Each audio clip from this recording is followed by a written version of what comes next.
Heart of Darkness by Joseph Conrad. The Nelly, a cruising yawl, swung to her anchor without a flutter of the sails, and was at rest. The flood had made, the wind was nearly calm, and being bound down the river, the only thing for it was to come to and wait for the turn of the tide. The sea reach of the Thames stretched before us like the beginning of an interminable waterway. In the offing, the sea and the sky were welded together without a joint, and in the luminous space, the tanned sails of the barges drifting up with the tide seemed to stand still in red clusters of canvas sharply peaked, with gleams of varnished sprits. A haze rested on the low shores that ran out to sea in vanishing flatness. The air was dark above Gravesend, and farther back still seemed condensed into a mournful gloom, brooding motionless over the biggest, and the greatest, town on earth. The director of companies was our captain and our host. We four affectionately watched his back as he stood in the bows looking to seaward. On the whole river, there was nothing that looked half so nautical. He resembled a pilot, which to a seaman is trustworthiness personified. It was difficult to realize his work was not out there in the luminous estuary, but behind him, within the brooding gloom. Between us there was, as I have already said somewhere, the bond of the sea. Besides holding our hearts together through long periods of separation, it had the effect of making us tolerant of each other's yarns and even convictions. The lawyer, the best of old fellows, had, because of his many years and many virtues, the only cushion on deck and was lying on the only rug. The accountant had brought out already a box of dominoes and was toying architecturally with the bones. Marlowe sat cross-legged right aft, leaning against the mizzenmast. He had sunken cheeks, a yellow complexion, a straight back, and ascetic aspect, and with his arms dropped, the palms of hands outwards, resembled an idol. The director, satisfied the anchor had good hold, made his way aft and sat down amongst us. We exchanged a few words lazily. Afterwards there was silence on board the yacht. For some reason or other, we did not begin that game of dominoes. We felt meditative and fit for nothing but placid staring. The day was ending in a serenity of still and exquisite brilliance. The water shone pacifically. The sky, without a speck, was a benign immensity of unstained light. The very mist on the Essex marsh was like a gauzy and radiant fabric, hung from the wooded rises inland and draping the low shores in diaphanous folds. Only the gloom to the west, brooding over the upper reaches, became more somber every minute, as if angered by the approach of the sun. And at last, in its curved and imperceptible fall, the sun sank low, and from glowing white changed to a dull red without rays and without heat, as if about to go out suddenly, stricken to death by the touch of that gloom brooding over a crowd of men. Forthwith a change came over the waters, and the serenity became less brilliant but more profound. The old river in its broad reach rested unruffled at the decline of day, after ages of good service done to the race that peopled its banks, spread out in the tranquil dignity of a waterway leading to the uttermost ends of the earth. We looked at the venerable stream not in the vivid flush of a short day that comes and departs forever, but in the august light of abiding memories. And indeed, nothing is easier for a man who has, as the phrase goes, followed the sea with reverence and affection than to evoke the great spirit of the past upon the lower reaches of the Thames.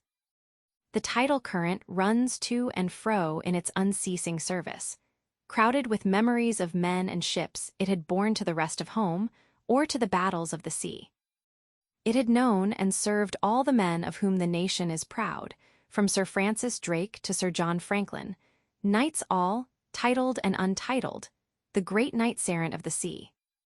It had borne all the ships whose names are like jewels flashing in the night of time, from the Golden Hind returning with her rotund flanks full of treasure, to be visited by the Queen's Highness and thus pass out of the gigantic tale to the Erebus and Terror, bound on other conquests, and that never returned.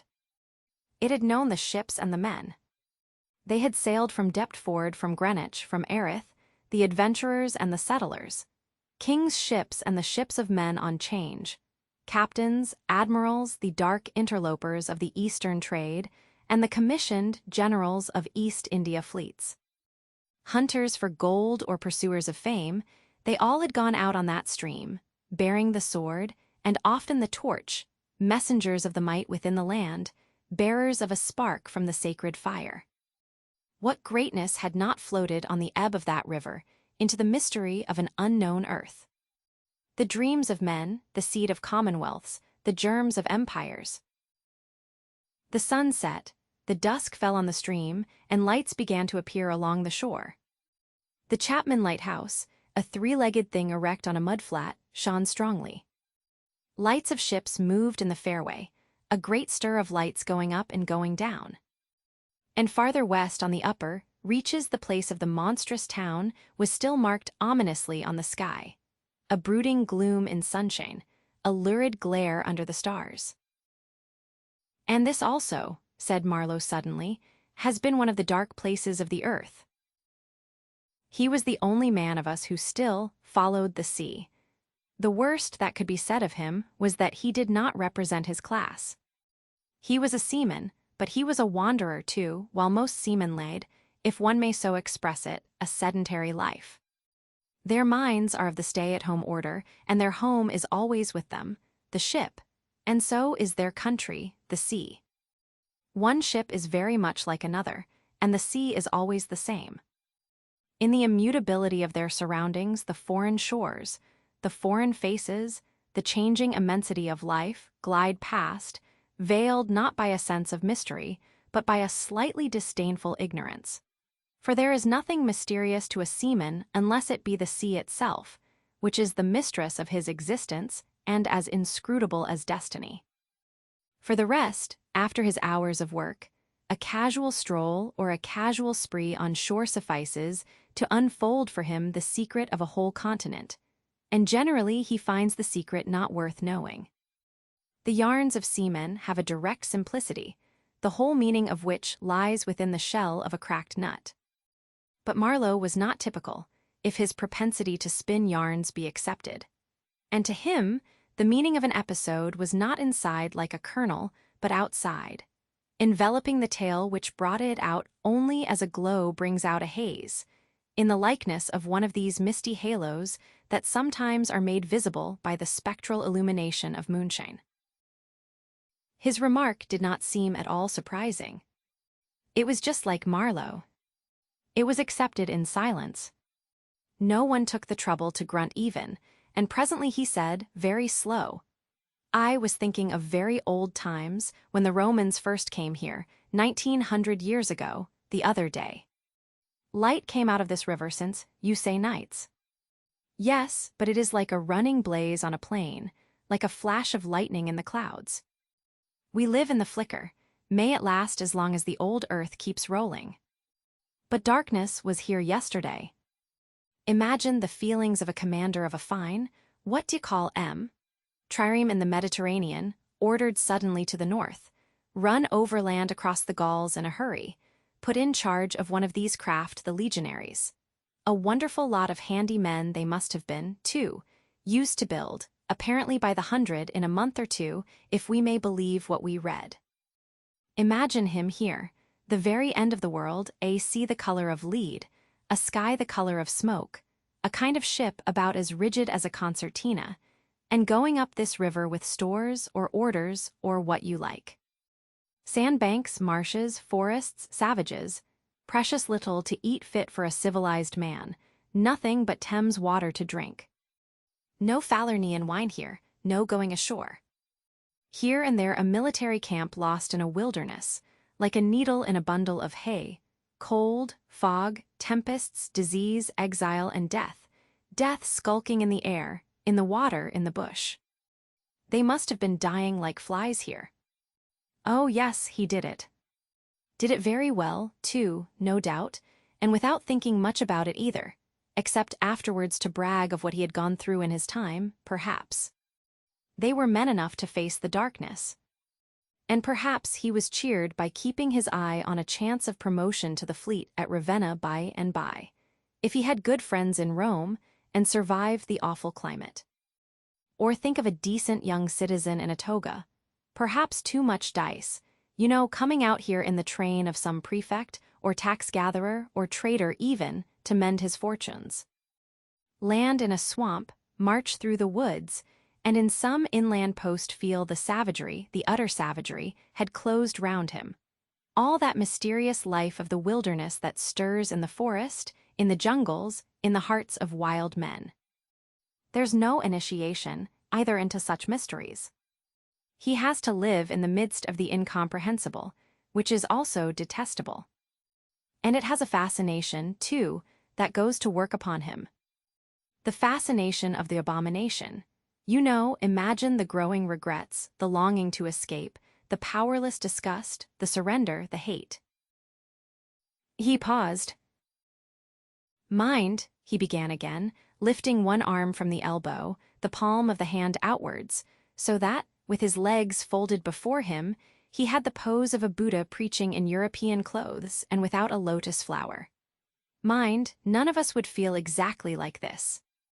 What saves us is efficiency, the devotion to efficiency. But these chaps were not much account, really. They were no colonists. Their administration was merely a squeeze, and nothing more, I suspect. They were conquerors, and for that you want only brute force, nothing to boast of when you have it, since your strength is just an accident arising from the weakness of others. They grabbed what they could get for the sake of what was to be got. It was just robbery with violence, aggravated murder on a great scale, and men going at it blind, as is very proper for those who tackle a darkness. The conquest of the earth, which mostly means the taking it away from those who have a different complexion or slightly flatter noses than ourselves, is not a pretty thing when you look into it too much. What redeems it is the idea only.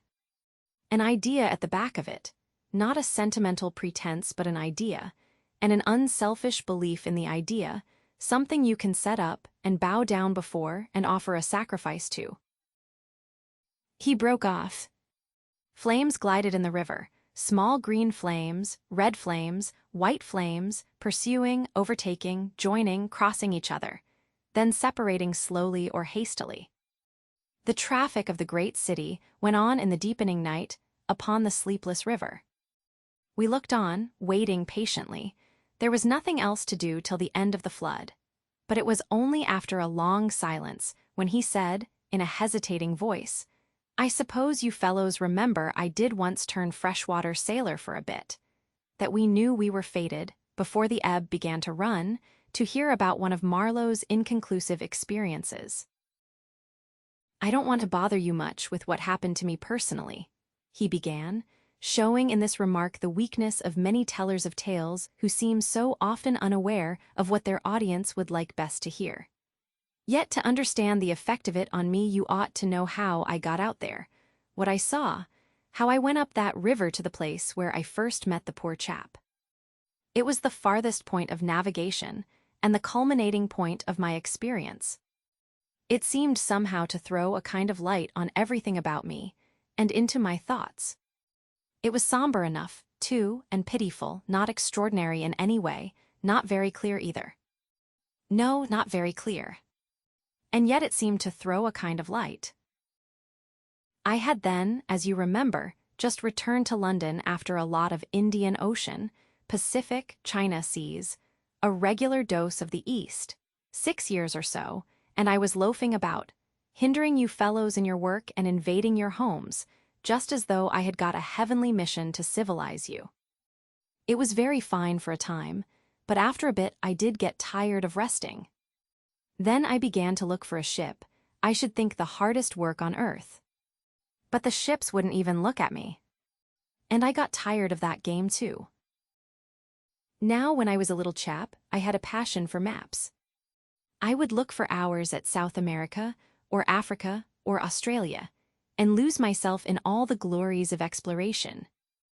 At that time there were many blank spaces on the earth, and when I saw one that looked particularly inviting on a map, but they all look that, I would put my finger on it and say, "When I grow up, I will go there."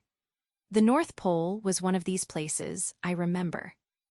Well, I haven't been there yet, and shall not try now. The glamour's off. Other places were scattered about the hemispheres. I have been in some of them, and, well, we won't talk about that. But there was one yet, the biggest, the most blank, so to speak, that I had a hankering after. True, by this time it was not a blank space anymore. It had got filled since my boyhood with rivers and lakes and names. It had ceased to be a blank space of delightful mystery, a white patch for a boy to dream gloriously over. It had become a place of darkness. But there was in it one river especially, a mighty big river that you could see on the map, resembling an immense snake uncoiled, with its head in the sea, its body at rest curving afar over a vast country, and its tail lost in the depths of the land. And as I looked at the map of it in a shop window, it fascinated me as a snake would a bird, a silly little bird. Then I remembered there was a big concern, a company for trade on that river. Dash it all. I thought to myself, they can't trade without using some kind of craft on that lot of fresh water, steamboats. Why shouldn't I try to get charge of one? I went on along Fleet Street, but could not shake off the idea. The snake had charmed me. You understand it was a continental concern, that trading society. But I have a lot of relations living on the continent, because it's cheap and not so nasty as it looks, they say. I am sorry to own, I began to worry them. This was already a fresh departure for me. I was not used to get things that way, you know. I always went my own road, and on my own legs where I had a mind to go. I wouldn't have believed it of myself, but then, you see, I felt somehow I must get there by hook or by crook. So I worried them. The men said, "My dear fellow," and did nothing.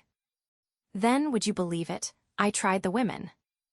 I, Charlie Marlowe, set the women to work to get a job. Heavens!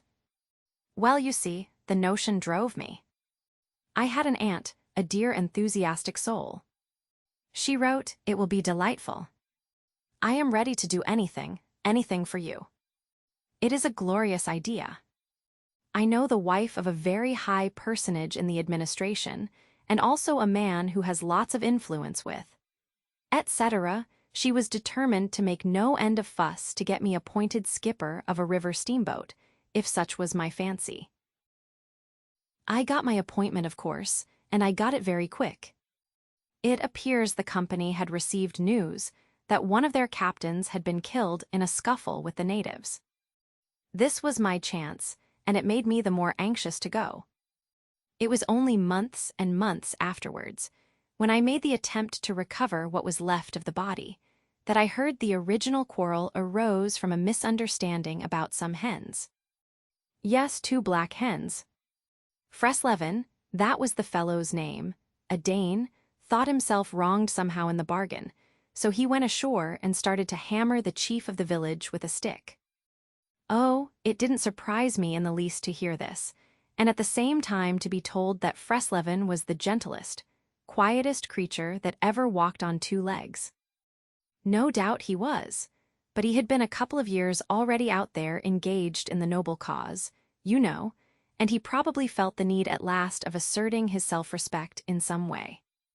Therefore he whacked the old nigger mercilessly, while a big crowd of his people watched him, thunderstruck, till some man, I was told the chief's son, in desperation at hearing the old chap yell, made a tentative jab with a spear at the white man, and of course it went quite easy between the shoulder blades. Then the whole population cleared into the forest, expecting all kinds of calamities to happen, while, on the other hand, the steamer Freslevin commanded left also in a bad panic, in charge of the engineer, I believe. Afterwards nobody seemed to trouble much about Freslevin's remains, till I got out and stepped into his shoes. I couldn't let it rest, though, but when an opportunity offered at last to meet my predecessor, the grass growing through his ribs was tall enough to hide his bones. They were all there. The supernatural being had not been touched after he fell. And the village was deserted, the huts gaped black, rotting, all askew within the fallen enclosures. A calamity had come to it, sure enough. The people had vanished. Mad terror had scattered them, men, women, and children, through the bush, and they had never returned. What became of the hens, I don't know either. I should think the cause of progress got them, anyhow. However, through this glorious affair I got my appointment, before I had fairly begun to hope for it. I flew around like mad to get ready, and before 48 hours, I was crossing the channel to show myself to my employers and sign the contract. In a very few hours, I arrived in a city that always makes me think of a whited sepulchre. Prejudice, no doubt. I had no difficulty in finding the company's offices. It was the biggest thing in the town, and everybody I met was full of it. They were going to run an overseas empire and make no end of coin by trade. A narrow and deserted street in deep shadow, high houses, innumerable windows with Venetian blinds, a dead silence, grass sprouting between the stones, imposing carriage archways right and left, immense double doors standing ponderously ajar. I slipped through one of these cracks, went up a swept and ungarnished staircase, as arid as a desert, and opened the first door I came to. Two women, one fat and the other slim, sat on straw-bottomed chairs knitting black wool. The slim one got up and walked straight at me, still knitting with downcast eyes, and only just as I began to think of getting out of her way, as you would for a somnambulist, stood still and looked up. Her dress was as plain as an umbrella cover, and she turned round without a word and preceded me into a waiting room. I gave my name and looked about. Deal table in the middle, plain chairs all round the walls, on one end a large shining map, marked with all the colors of a rainbow. There was a vast amount of red, good to see at any time, because one knows that some real work is done in there.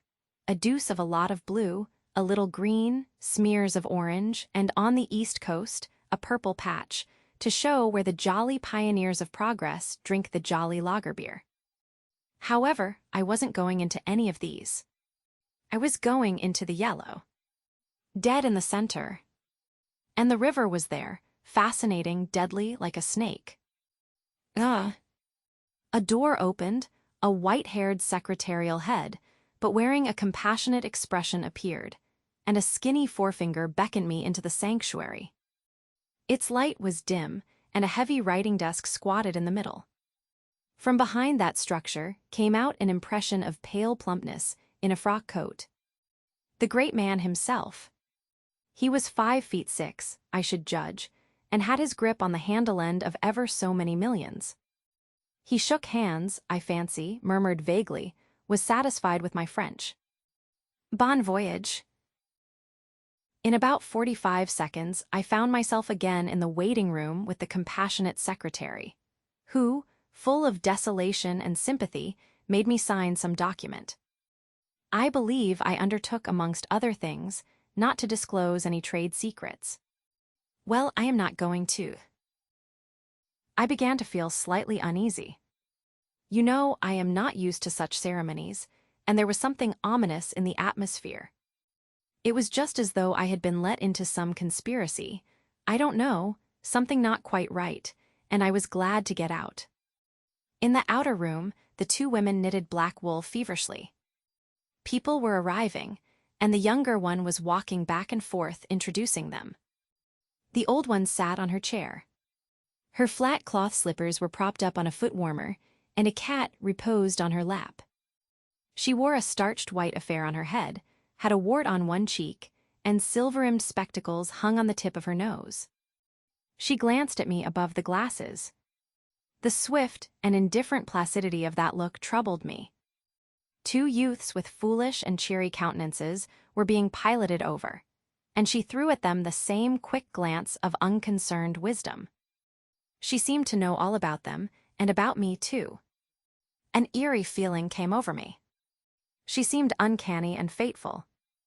Often far away there I thought of these two, guarding the door of darkness, knitting black wool as for a warm pall, one introducing introducing continuously to the unknown, the other scrutinizing the cheery and foolish faces with unconcerned old eyes. Ave, old knitter of black wool.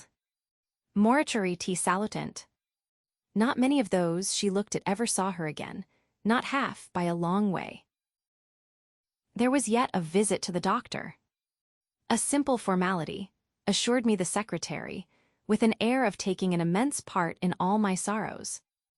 Accordingly, a young chap wearing his hat over the left eyebrow, some clerk I suppose, there must have been clerks in the business, though the house was as still as a house in a city of the dead, came from somewhere upstairs and led me forth.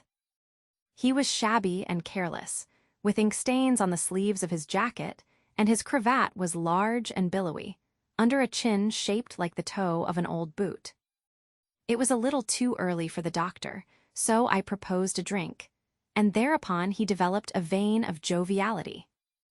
As we sat over our vermouths, he glorified the company's business, and by I expressed casually my surprise at him not going out there. He became very cool and collected all at once. "I am not such a fool as I look," quoth Plato to his disciples, he said sententiously, emptied his glass with great resolution, and we rose. The old doctor felt my pulse, evidently thinking of something else the while. Good for there," he mumbled, and then with a certain eagerness asked me whether I would let him measure my head. Rather surprised, I said yes, when he produced a thing like calipers and got the dimensions back and front and every way, taking notes carefully. He was an unshaven little man in a threadbare coat like a gabardine, with his feet in slippers, and I thought him a harmless fool. "I always ask leave, in the interests of science, to measure the crania of those going out there," he said. "And when they come back too?" I asked. "Oh, I never see them," he remarked, "and moreover the changes take place inside, you know." He smiled, as if at some quiet joke. "So you are going out there?" "Famous." "Interesting, too." He gave me a searching glance and made another note. "Ever any madness in your family?" he asked, in a matter-of-fact tone. I felt very annoyed. "Is that question in the interests of science, too?" "It would be," he said, without taking notice of my irritation, "interesting for science to watch the mental changes of individuals on the spot, but—" "Are you an alienist?" I interrupted. "Every doctor should be, a little," answered that original imperturbably. "I have a little theory which you messieurs who go out there must help me to prove. This is my share in the advantages my country shall reap from the possession of such a magnificent dependency. The mere wealth I leave to others. Pardon my questions, but you are the first Englishman coming under my observation." I hastened to assure him I was not in the least typical. "If I were," said I wouldn't be talking like this with you. What you say is rather profound and probably erroneous," he said with a laugh. "Avoid irritation more than exposure to the sun." "Adieu." How do you English say "eh"? "Goodbye." "Ah." "Goodbye." "Adieu." In the tropics, one must before everything keep calm. He lifted a warning forefinger. "Do kami." One thing more remained to do, say goodbye to my excellent aunt. I found her triumphant.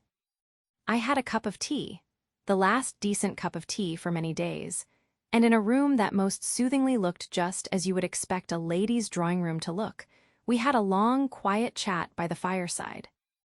In the course of these confidences, it became quite plain to me I had been represented to the wife of the high dignitary, and goodness knows to how many more people besides, as an exceptional and gifted creature.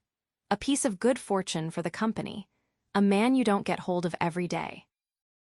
Good heavens! And I was going to take charge of a 2-penny halfpenny river steamboat with a penny whistle attached. It appeared, however, I was also one of the workers, with a capital, you know. Something like an emissary of light, something like a lower sort of apostle.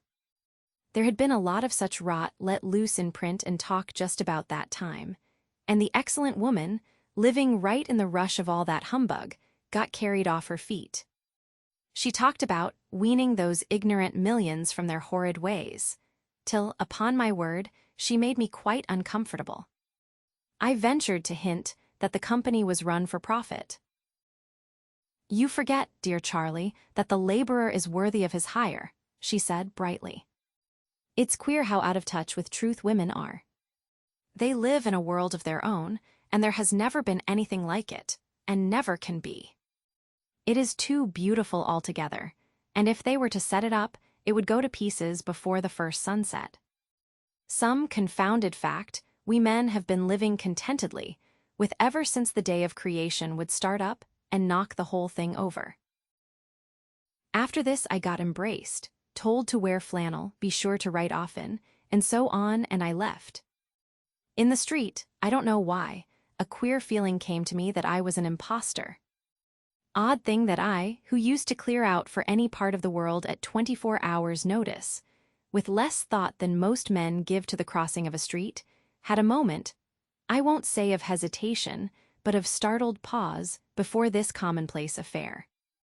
The best way I can explain it to you is by saying that, for a second or two, I felt as though, instead of going to the center of a continent, I were about to set off for the center of the earth. I left in a French steamer, and she called in every blamed port they have out there, for, as far as I could see, the sole purpose of landing soldiers and custom-house officers. I watched the coast. Watching a coast, as it slips by the ship, is like thinking about an enigma. There it is before you, smiling, frowning, inviting, grand, mean, insipid, or savage, and always mute with an air of whispering, "Come and find out." This one was almost featureless, as if still in the making, with an aspect of monotonous grimness. The edge of a colossal jungle, so dark green as to be almost black, fringed with white surf, ran straight, like a ruled line, far, far away along a blue sea whose glitter was blurred by a creeping mist. The sun was fierce, the land seemed to glisten and drip with steam. Here and there grayish-whitish specks showed up clustered inside the white surf, with a flag flying above them perhaps. Settlements some centuries old, and still no bigger than pinheads on the untouched expanse of their background. We pounded along, stopped, landed soldiers, went on, landed custom-house clerks to levy toll in what looked like a godforsaken wilderness, with a tin shed and a flagpole lost in it, landed more soldiers, to take care of the custom-house clerks presumably. Some, I heard, got drowned in the surf, but whether they did or not, nobody seemed particularly to care. They were just flung out there, and on we went. Every day the coast looked the same, as though we had not moved, but we passed various places, trading places, with names like Gran Bassam, Little Popo, names that seemed to belong to some sordid farce acted in front of a sinister back cloth. The idleness of a passenger, my isolation amongst all these men with whom I had no point of contact, the oily and languid sea, the uniform somberness of the coast, seemed to keep me away from the truth of things, within the toil of a mournful and senseless delusion. The voice of the surf heard now and then was a positive pleasure, like the speech of a brother. It was something natural, that had its reason, that had a meaning. Now and then a boat from the shore gave one a momentary contact with reality. It was paddled by black fellows. You could see from afar the white of their eyeballs glistening. They shouted, sang, their bodies streamed with perspiration. They had faces like grotesque masks, these chaps. But they had bone, muscle, a wild vitality, an intense energy of movement that was as natural and true as the surf along their coast. They wanted no excuse for being there. They were a great comfort to look at. For a time, I would feel I belonged still to a world of straightforward facts, but the feeling would not last long. Something would turn up to scare it away. Once, I remember, we came upon a man-of-war anchored off the coast. There wasn't even a shed there, and she was shelling the bush. It appears the French had one of their wars going on thereabouts. Her ensign dropped limp like a rag. The muzzles of the long 6-inch guns stuck out all over the low hull. The greasy, slimy swell swung her up lazily and let her down, swaying her thin masts. In the empty immensity of earth, sky, and water, there she was, incomprehensible, firing into a continent. Pop would go one of the 6-inch guns, a small flame would dart and vanish, a little white smoke would disappear, a tiny projectile would give a feeble screech, and nothing happened. Nothing could happen. There was a touch of insanity in the proceeding, a sense of lugubrious drollery in the sight, and it was not dissipated by somebody on board assuring me earnestly there was a camp of natives, he called them enemies, hidden out of sight somewhere. We gave her letters. I heard the men in that lonely ship were dying of fever at the rate of 3 a day, and went on. We called at some more places with farcical names, where the merry dance of death and trade goes on in a still and earthy atmosphere as of an overheated catacomb. All along the formless coast bordered by dangerous surf, as if nature herself had tried to ward off intruders. In and out of rivers, streams of death in life, whose banks were rotting into mud, whose waters, thickened into slime, invaded the contorted mangroves, that seemed to writhe at us in the extremity of an impotent despair. Nowhere did we stop long enough to get a particularized impression, but the general sense of vague and oppressive wonder grew upon me. It was like a weary pilgrimage amongst hints for nightmares.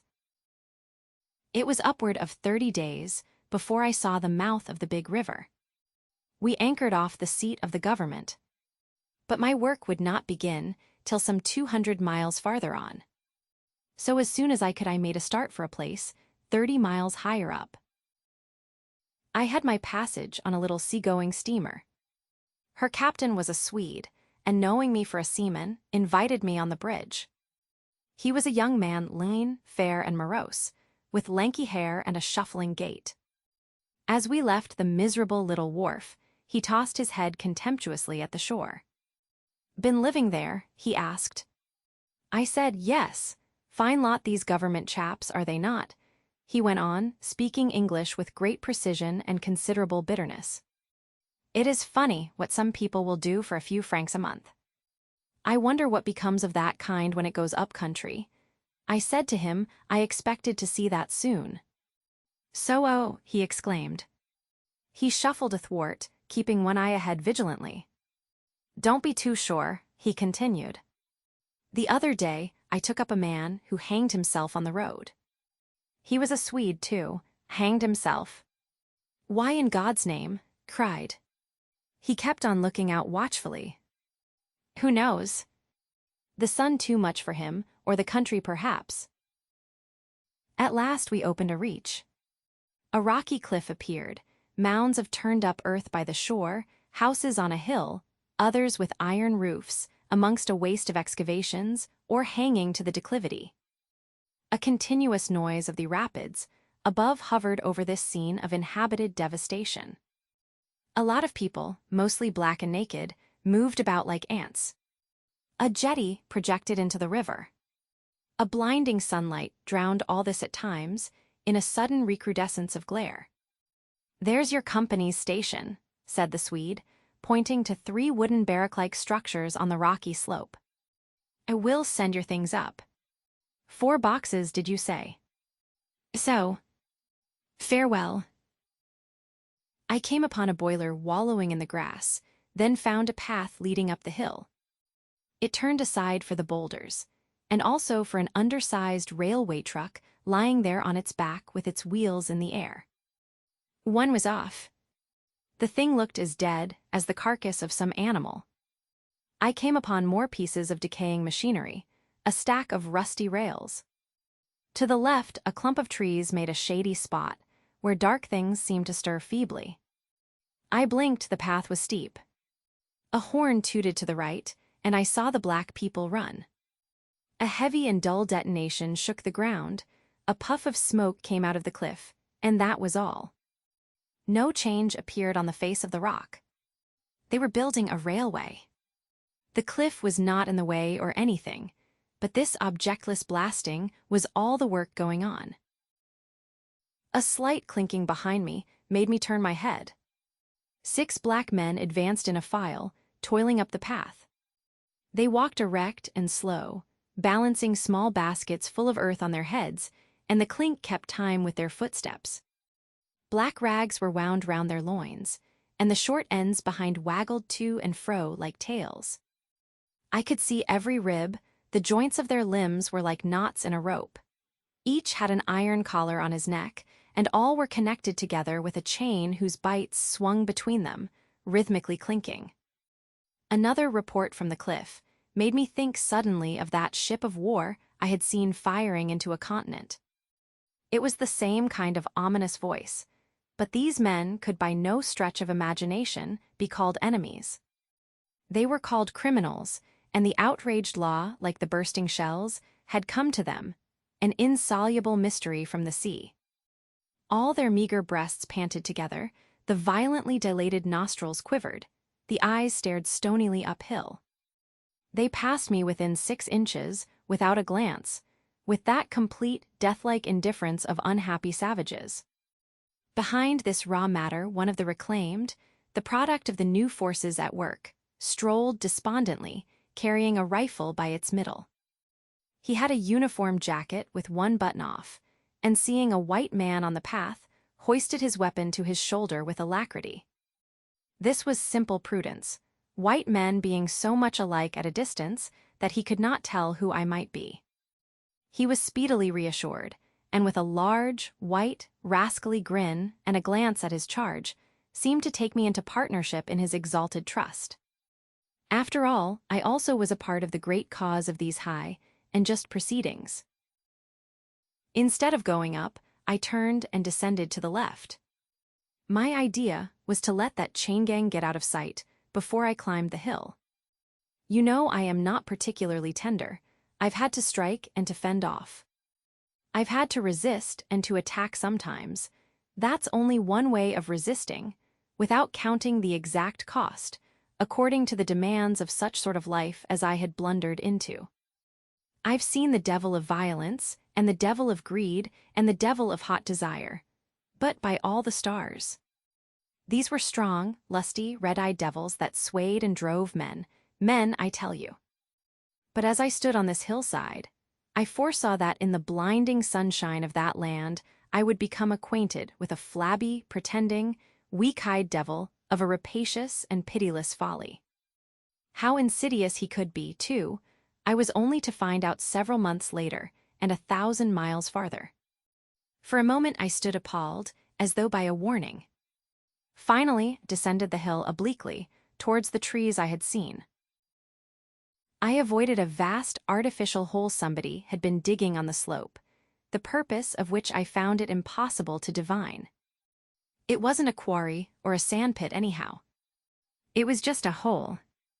It might have been connected with the philanthropic desire of giving the criminals something to do. I don't know. Then I nearly fell into a very narrow ravine, almost no more than a scar in the hillside. I discovered that a lot of imported drainage pipes for the settlement had been tumbled in there. There wasn't one that was not broken. It was a wanton smash-up. At last I got under the trees. My purpose was to stroll into the shade for a moment, but no sooner within than it seemed to me I had stepped into the gloomy circle of some inferno. The rapids were near, and an uninterrupted, uniform, headlong, rushing noise filled the mournful stillness of the grove, where not a breath stirred, not a leaf moved, with a mysterious sound, as though the tearing pace of the launched earth had suddenly become audible. Black shapes crouched, sat between the trees leaning against the trunks, clinging to the earth, half coming out, half effaced within the dim light, in all the attitudes of pain, abandonment, and despair. Another mine on the cliff went off, followed by a slight shudder of the soil under my feet.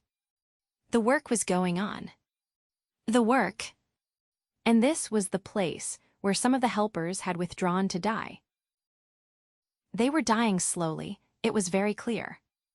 They were not enemies, they were not criminals, they were nothing earthly now, nothing but black shadows of disease and starvation, lying confusedly in the greenish gloom. brought from all the recesses of the coast in all the legality of time contracts, lost in uncongenial surroundings, fed on unfamiliar food, they sickened, became inefficient, and were then allowed to crawl away and rest. These moribund shapes were free as air, and nearly as thin. I began to distinguish the gleam of the eyes under the trees. Then, glancing down, I saw a face near my hand. The black bones reclined at full length with one shoulder against the tree, and slowly the eyelids rose and the sunken eyes looked up at me, enormous and vacant, a kind of blind, white flicker in the depths of the orbs, which died out slowly. The man seemed young, almost a boy, but with them it's hard to tell. I found nothing else to do but to offer him one of my good Swedes' ship's biscuits I had in my pocket. The fingers closed slowly on it and held. There was no other movement and no other glance. He had tied a bit of white worsted round his neck. Why? Where did he get it? Was it a badge, an ornament, a charm, a propitiatory act? Was there any idea at all connected with it? It looked startling round his black neck, this bit of white thread from beyond the seas. Near the same tree, two more bundles of acute angles sat with their legs drawn up. One, with his chin propped on his knees, stared at nothing in an intolerable and appalling manner. His brother phantom rested its forehead, as if overcome with a great weariness, and all about others were scattered in every pose of contorted collapse, as in some picture of a massacre or a pestilence. While I stood horror-struck, one of these creatures rose to his hands and knees and went off on all fours towards the river to drink. He lapped out of his hand, then sat up in the sunlight, crossing his shins in front of him, and after a time let his woolly head fall on his breastbone. I didn't want any more loitering in the shade, and I made haste towards the station. When near the buildings, I met a white man, in such an unexpected elegance of get-up that in the first moment I took him for a sort of vision. I saw a high starched collar, white cuffs, a light alpaca jacket, snowy trousers, a clean necktie, and varnished boots. No hat. Hair parted, brushed, oiled, under a green-lined parasol held in a big white hand. He was amazing, and had a penholder behind his ear. I shook hands with this miracle, and I learned he was the company's chief accountant, and that all the bookkeeping was done at this station. He had come out for a moment, he said, to get a breath of fresh air. The expression sounded wonderfully odd, with its suggestion of sedentary desk life. I wouldn't have mentioned the fellow to you at all, only it was from his lips that I first heard the name of the man who is so indissolubly connected with the memories of that time. Moreover, I respected the fellow. Yes, I respected his collars, his vast cuffs, his brushed hair. His appearance was certainly that of a hairdresser's dummy, but in the great demoralization of the land, he kept up his appearance. That's backbone. His starched collars and got-up shirt fronts were achievements of character. He had been out nearly 3 years, and later I could not help asking him how he managed to sport such linen. He had just the faintest blush, and said modestly, "I've been teaching one of the native women about the station." It was difficult. She had a distaste for the work, thus this man had verily accomplished something. And he was devoted to his books, which were in apple pie order. Everything else in the station was in a muddle: heads, things, buildings. Strings of dusty niggers with splay feet arrived and departed. A stream of manufactured goods, rubbishy cottons, beads, and brass wire sent into the depths of darkness, and in return came a precious trickle of ivory. I had to wait in the station for 10 days, an eternity. I lived in a hut in the yard, but to be out of the chaos, I would sometimes get into the accountant's office. It was built of horizontal planks, and so badly put together that, as he bent over his high desk, he was barred from neck to heels with narrow strips of sunlight. There was no need to open the big shutter to see. It was hot there, too. Big flies buzzed fiendishly and did not sting but stabbed. I sat generally on the floor while, of faultless appearance, and even slightly scented. Perching on a high stool, he wrote. Sometimes he stood up for exercise.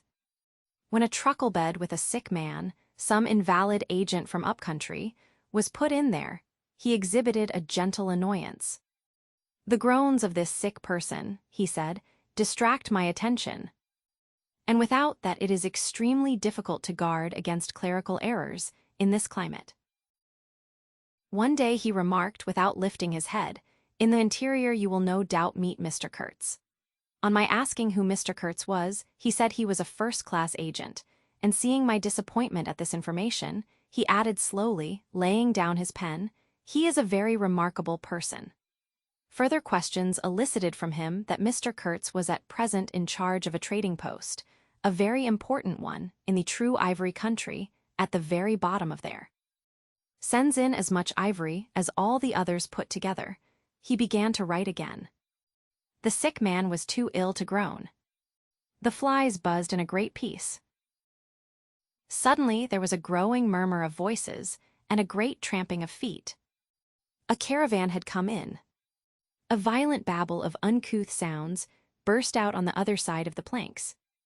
All the carriers were speaking together, and in the midst of the uproar the lamentable voice of the chief agent was heard, giving it up, tearfully for the 20th time that day. He rose slowly.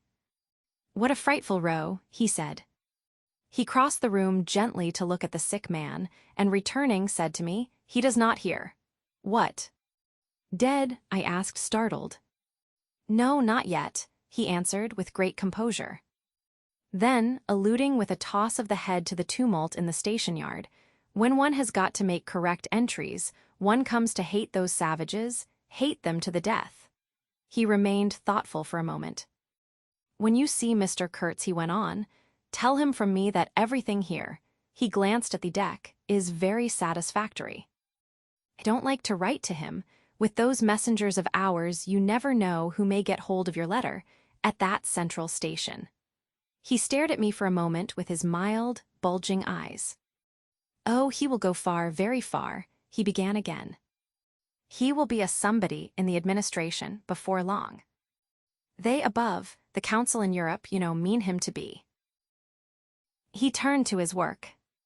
The noise outside had ceased, and presently in going out I stopped at the door. In the steady buzz of flies, the homeward-bound agent was lying finished and insensible.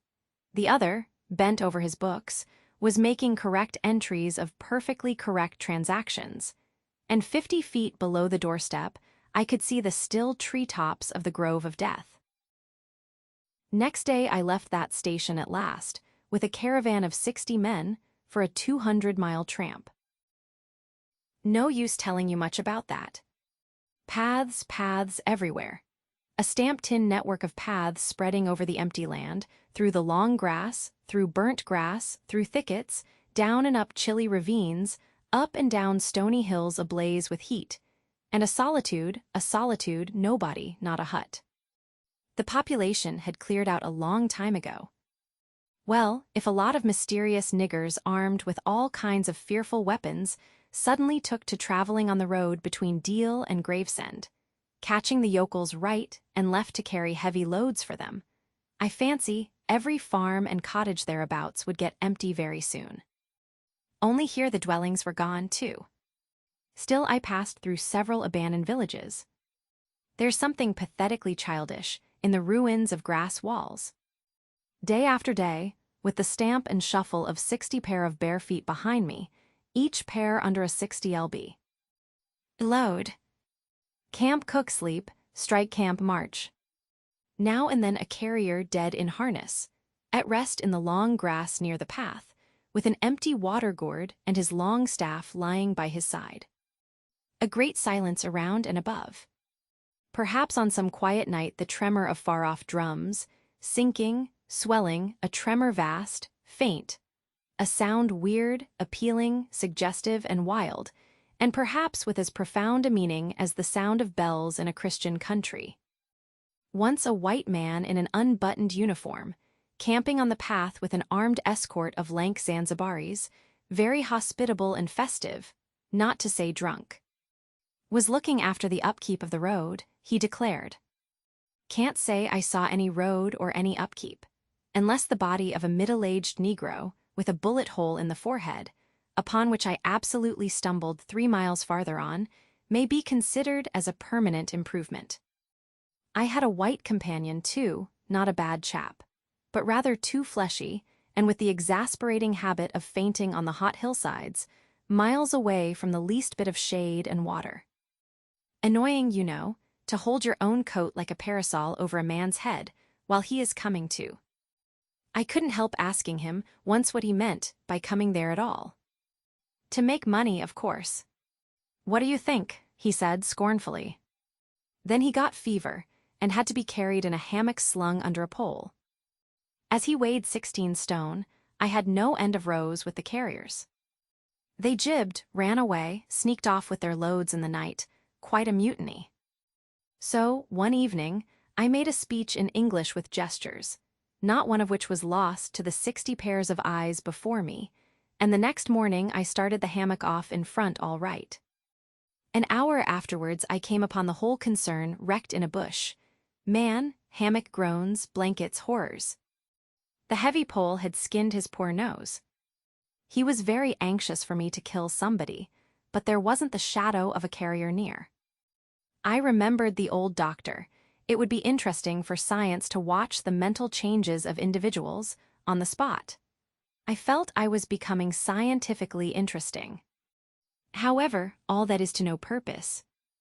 On the 15th day, I came in sight of the big river again and hobbled into the central station. It was on a backwater surrounded by scrub and forest, with a pretty border of smelly mud on one side, and on the 3 others enclosed by a crazy fence of rushes. A neglected gap was all the gate it had, and the first glance at the place was enough to let you see the flabby devil was running that show. White men with long staves in their hands appeared languidly from amongst the buildings, strolling up to take a look at me, and then retired out of sight somewhere. One of them, a stout, excitable chap with black mustaches, informed me with great volubility and many digressions, as soon as I told him who I was, that my steamer was at the bottom of the river. I was thunderstruck. What, how, why? Oh, it was all right. The manager himself was there. All quite correct. Everybody had behaved splendidly. Splendidly, you must, he said in agitation. Go and see the general manager at once. He is waiting. I did not see the real significance of that wreck at once. I fancy I see it now, but I am not sure, not at all. Certainly the affair was too stupid, when I think of it, to be altogether natural. Still, but at the moment, it presented itself simply as a confounded nuisance. The steamer was sunk. They had started 2 days before in a sudden hurry up the river with the manager on board, in charge of some volunteer skipper, and before they had been out 3 hours, they tore the bottom out of her on stones, and she sank near the south bank. I asked myself what I was to do there, now my boat was lost. As a matter of fact, I had plenty to do in fishing my command out of the river. I had to set about it the very next day. That, and the repairs when I brought the pieces to the station, took some months. My first interview with the manager was curious. He did not ask me to sit down after my 20-mile walk that morning. He was commonplace in complexion, in features, in manners, and in voice. He was of middle size and of ordinary build. His eyes, of the usual blue, were perhaps remarkably cold, and he certainly could make his glance fall on one as trenchant and heavy as an axe. But even at these times, the rest of his person seemed to disclaim the intention. Otherwise, there was only an indefinable, faint expression of his lips, something stealthy, a smile, not a smile, I remember it, but I can't explain. It was unconscious, this smile was, though just after he had said something it got intensified for an instant. It came at the end of his speeches like a seal, applied on the words, to make the meaning of the commonest phrase appear absolutely inscrutable. He was a common trader, from his youth up employed in these parts, nothing more. He was obeyed, yet he inspired neither love nor fear, nor even respect. He inspired uneasiness. That was it. Uneasiness. Not a definite mistrust, just uneasiness, nothing more. You have no idea how effective such a faculty can be. He had no genius for organizing, for initiative, or for order even. That was evident in such things as the deplorable state of the station. He had no learning and no intelligence. His position had come to him. Why? Perhaps because he was never ill. He had served 3 terms of 3 years out there. Because triumphant health in the general rout of constitutions is a kind of power in itself. When he went home on leave, he rioted on a large scale, pompously. Jack ashore with a difference, in externals only. This one could gather from his casual talk. He originated nothing, he could keep the routine going, that's all. But he was great. He was great by this little thing, that it was impossible to tell what could control such a man. He never gave that secret away. Perhaps there was nothing within him. Such a suspicion made one pause, for out there were no external checks. Once when various tropical diseases had laid low almost every agent in the station, he was heard to say, "Men who come out here should have no entrails." He sealed the utterance with that smile of his, as though it had been a door opening into a darkness he had in his keeping. You fancied you had seen things, but the seal was on. When annoyed at meal times by the constant quarrels of the white men about precedence, he ordered an immense round table to be made, for which a special house had to be built. This was the station's mess room. Where he sat was the first place, the rest were nowhere. One felt this to be his unalterable conviction. He was neither civil nor uncivil. He was quiet. He allowed his boy, an overfed young Negro from the coast, to treat the white men, under his very eyes, with provoking insolence. He began to speak as soon as he saw me. I had been very long on the road. He could not wait. Had to start without me. The upriver stations had to be relieved. There had been so many delays already that he did not know who was dead and who was alive, and how they got on, and so on, and so on. He paid no attention to my explanations, and, playing with a stick of sealing wax, repeated several times that the situation was very grave, very grave. There were rumors that a very important station was in jeopardy, and its chief, Mr. Kurtz, was ill. Hoped it was not true. Mr. Kurtz was. I felt weary and irritable. Hang Kurtz, I thought. I interrupted him by saying, had heard of Mr. Kurtz on the coast. Ah. So they talk of him down there, he murmured to himself. Then he began again, assuring me Mr. Kurtz was the best agent he had, an exceptional man, of the greatest importance to the company. Therefore I could understand his anxiety. He was, he said, very, very uneasy. Certainly he fidgeted on his chair a good deal, exclaimed, "Ah, Mr. Kurtz," broke the stick of sealing wax, and seemed dumbfounded by the accident. Next thing he wanted to know, how long it would take to. I interrupted him again. Being hungry, you know, and kept on my feet too. I was getting savage. How can I tell? I said. I haven't even seen the wreck yet, some months, no doubt. All this talk seemed to me so futile. Some months, he said. Well, let us say 3 months before we can make a start. Yes. That ought to do the affair. I flung out of his hut. He lived all alone in a clay hut with a sort of veranda, muttering to myself my opinion of him. He was a chattering idiot. Afterwards I took it back, when it was borne in upon me startlingly, with what extreme nicety he had estimated the time requisite for the affair. I went to work the next day, turning, so to speak, my back on that station. In that way, only it seemed to me, I could keep my hold on the redeeming facts of life. Still, one must look about sometimes. And then I saw this station, these men strolling aimlessly about in the sunshine of the yard. I asked myself sometimes what it all meant. They wandered here and there with their absurd long staves in their hands, like a lot of faithless pilgrims bewitched inside a rotten fence. The word ivory rang in the air, was whispered, was sighed. You would think they were praying to it. A taint of imbecile rapacity blew through it all, like a whiff from some corpse. By Jove! I've never seen anything so unreal in my life. And outside, the silent wilderness surrounding this cleared speck on the earth struck me as something great and invincible, like evil or truth, waiting patiently for the passing away of this fantastic invasion. Oh, these months. Well, never mind. Various things happened.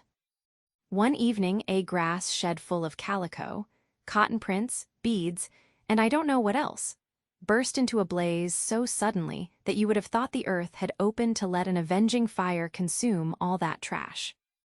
I was smoking my pipe quietly by my dismantled steamer and saw them all cutting capers in the light, with their arms lifted high, when the stout man with mustaches came tearing down to the river.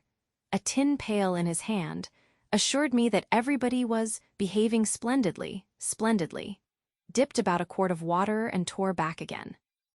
I noticed there was a hole in the bottom of his pail. I strolled up. There was no hurry. You see, the thing had gone off like a box of matches. It had been hopeless from the very first. The flame had leaped high, driven everybody back, lighted up everything, and collapsed. The shed was already a heap of embers glowing fiercely. A nigger was being beat nearby. They said he had caused the fire in some way. Be that as it may, he was screeching most horribly. I saw him, later, for several days, sitting in a bit of shade looking very sick and trying to recover himself. Afterwards he arose and went out, and the wilderness without a sound took him into its bosom again. As I approached the glow from the dark, I found myself at the back of two men, talking. I heard the name of Kurtz pronounced, then the words, "Take advantage of this unfortunate accident." One of the men was the manager. I wished him a good evening. Did you ever see anything like it, eh? It is incredible, he said and walked off. The other man remained. He was a first-class agent, young, gentlemanly, a bit reserved, with a forked little beard and a hooked nose. He was standoffish with the other agents, and they on their side said he was the manager's spy upon them. As to me, I had hardly ever spoken to him before. We got into talk, and by we strolled away from the hissing ruins. Then he asked me to his room, which was in the main building of the station. He struck a match, and I perceived that this young aristocrat had not only a silver-mounted dressing case, but also a whole candle all to himself. Just at that time, the manager was the only man supposed to have any right to candles. Native mats covered the clay walls. A collection of spears, assegais, shields, knives was hung up in trophies. The business entrusted to this fellow was the making of bricks, so I had been informed, but there wasn't a fragment of a brick anywhere in the station, and he had been there more than a year, waiting. It seems he could not make bricks without something, I don't know what, straw maybe. Anyway, it could not be found there, and as it was not likely to be sent from Europe, it did not appear clear to me what he was waiting for. An act of special creation, perhaps. However, they were all waiting, all the 16 or 20 pilgrims of them, for something. And upon my word, it did not seem an uncongenial occupation, from the way they took it, though the only thing that ever came to them was disease, as far as I could see. They beguiled the time by backbiting and intriguing against each other in a foolish kind of way. There was an air of plotting about that station, but nothing came of it, of course. It was as unreal as everything else, as the philanthropic pretense of the whole concern, as their talk, as their government, as their show of work. The only real feeling was a desire to get appointed to a trading post where ivory was to be had, so that they could earn percentages. They intrigued and slandered and hated each other only on that account, But as to effectually lifting a little finger, oh no. By heavens! There is something after all in the world, allowing one man to steal a horse, while another must not look at a halter. Steal a horse straight out. Very well. He has done it. Perhaps he can ride. But there is a way of looking at a halter that would provoke the most charitable of saints into a kick. I had no idea why he wanted to be sociable, but as we chatted in there, it suddenly occurred to me the fellow was trying to get at something, in fact, pumping me. He alluded constantly to Europe, to the people I was supposed to know there, putting leading questions as to my acquaintances in the sepulchral city, and so on. His little eyes glittered like mica discs, with curiosity, though he tried to keep up a bit of superciliousness. At first I was astonished, but very soon I became awfully curious to see what he would find out from me. I couldn't possibly imagine what I had in me to make it worth his while. It was very pretty to see how he baffled himself, for in truth my body was full only of chills, and my head had nothing in it but that wretched steamboat business. It was evident he took me for a perfectly shameless prevaricator. At last he got angry, and, to conceal a movement of furious annoyance, he yawned. I rose. Then I noticed a small sketch in oils, on a panel, representing a woman, draped and blindfolded, carrying a lighted torch. The background was somber, almost black. The movement of the woman was stately, and the effect of the torchlight on the face was sinister. It arrested me, and he stood by civilly, holding an empty half-pint champagne bottle medical comforts, with the candle stuck in it. To my question, he said Mr. Kurtz had painted this, in this very station more than a year ago, while waiting for means to go to his trading post. Tell me, pray, said I, who is this Mr. Kurtz? The chief of the inner station, he answered in a short tone, looking away. Much obliged, I said, laughing. And you are the brickmaker of the central station. Everyone knows that. He was silent for a while. He is a prodigy, he said at last. He is an emissary of pity and science and progress, and devil knows what else. We want, he began to declaim suddenly, for the guidance of the cause entrusted to us by Europe, so to speak, higher intelligence, wide sympathies, a singleness of purpose. Who says that? I asked. Lots of them, he replied. Some even write that, and so he comes here, a special being as you ought to know. Why ought I to know? I interrupted, really surprised. He paid no attention. Yes. Today he is chief of the best station. Next year he will be assistant manager, 2 years more and. But I dare say, you know what he will be in 2 years' time. You are of the new gang, the gang of virtue. The same people who sent him specially also recommended you. Oh, don't say no. I've my own eyes to trust. Light dawned upon me. My dear aunt's influential acquaintances were producing an unexpected effect upon that young man. I nearly burst into a laugh. Do you read the company's confidential correspondence? I asked. He hadn't a word to say. It was great fun. When Mr. Kurtz, I continued severely, is general manager, you won't have the opportunity. He blew the candle out suddenly, and we went outside. The moon had risen. Black figures strolled about listlessly, pouring water on the glow, whence proceeded a sound of hissing. Steam ascended in the moonlight, the beaten nigger groaned somewhere. What a row the brute makes, said the indefatigable man with the mustaches, appearing near us. Serve him right. Transgression, punishment, bang. Pitiless, pitiless. That's the only way. This will prevent all conflagrations for the future. I was just telling the manager. He noticed my companion and became crestfallen all at once. Not in bed yet, he said, with a kind of servile heartiness. It's so natural. Huh. Danger, agitation. He vanished. I went on to the riverside, and the other followed me. I heard a scathing murmur at my ear, heap of muffs go too. The pilgrims could be seen in knots gesticulating, discussing. Several had still their staves in their hands. I verily believe they took these sticks to bed with them.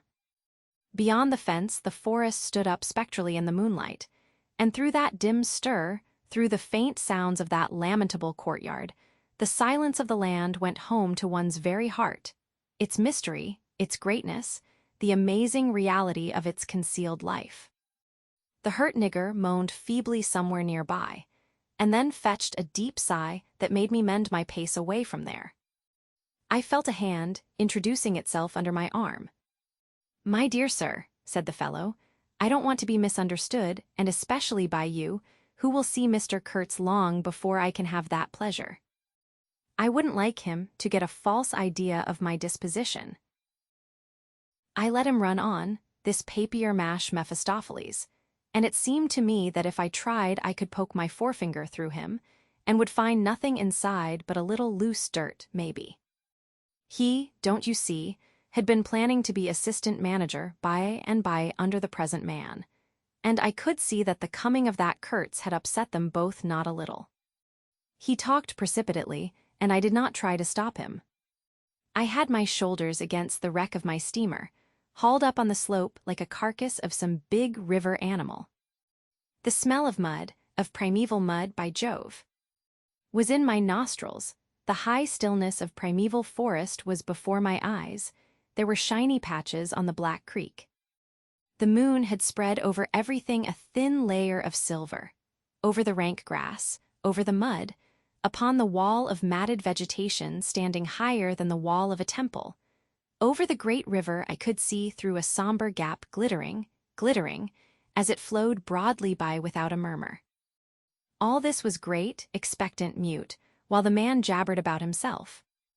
I wondered whether the stillness on the face of the immensity looking at us too were meant as an appeal or as a menace.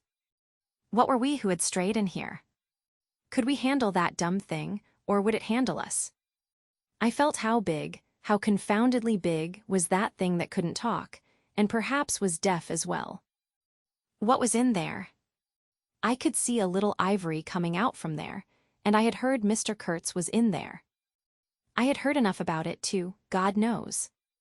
Yet somehow it didn't bring any image with it, no more than if I had been told an angel or a fiend was in there. I believed it in the same way one of you might believe there are inhabitants in the planet Mars. I knew once a Scotch sailmaker who was certain, dead sure, there were people in Mars. If you asked him for some idea how they looked and behaved, he would get shy and mutter something about walking on all fours. If you as much as smiled, he would, though a man of 60, offer to fight you. I would not have gone so far as to fight for Kurtz, but I went for him near enough to a lie.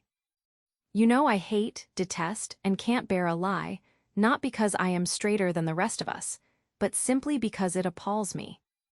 There is a taint of death, a flavor of mortality in lies, which is exactly what I hate and detest in the world, what I want to forget. It makes me miserable and sick, like biting something rotten would do. Temperament, I suppose. Well, I went near enough to it by letting the young fool there believe anything he liked to imagine as to my influence in Europe. I became in an instant as much of a pretense as the rest of the bewitched pilgrims. This simply because I had a notion it somehow would be of help to that Kurtz whom at the time I did not see. You understand. He was just a word for me. I did not see the man in the name any more than you do. Do you see him? Do you see the story? Do you see anything? It seems to me I am trying to tell you a dream, making a vain attempt, because no relation of a dream can convey the dream sensation, that commingling of absurdity, surprise, and bewilderment in a tremor of struggling revolt, that notion of being captured by the incredible which is of the very essence of dreams. He was silent for a while. No, it is impossible. It is impossible to convey the life sensation of any given epoch of one's existence, that which makes its truth, its meaning, its subtle and penetrating essence. It is impossible. We live as we dream alone. He paused again as if reflecting, then added, "Of course in this, you fellows see more than I could then. You see me, whom you know." It had become so pitch dark that we listeners could hardly see one another. For a long time already he, sitting apart, had been no more to us than a voice. There was not a word from anybody. The others might have been asleep, but I was awake.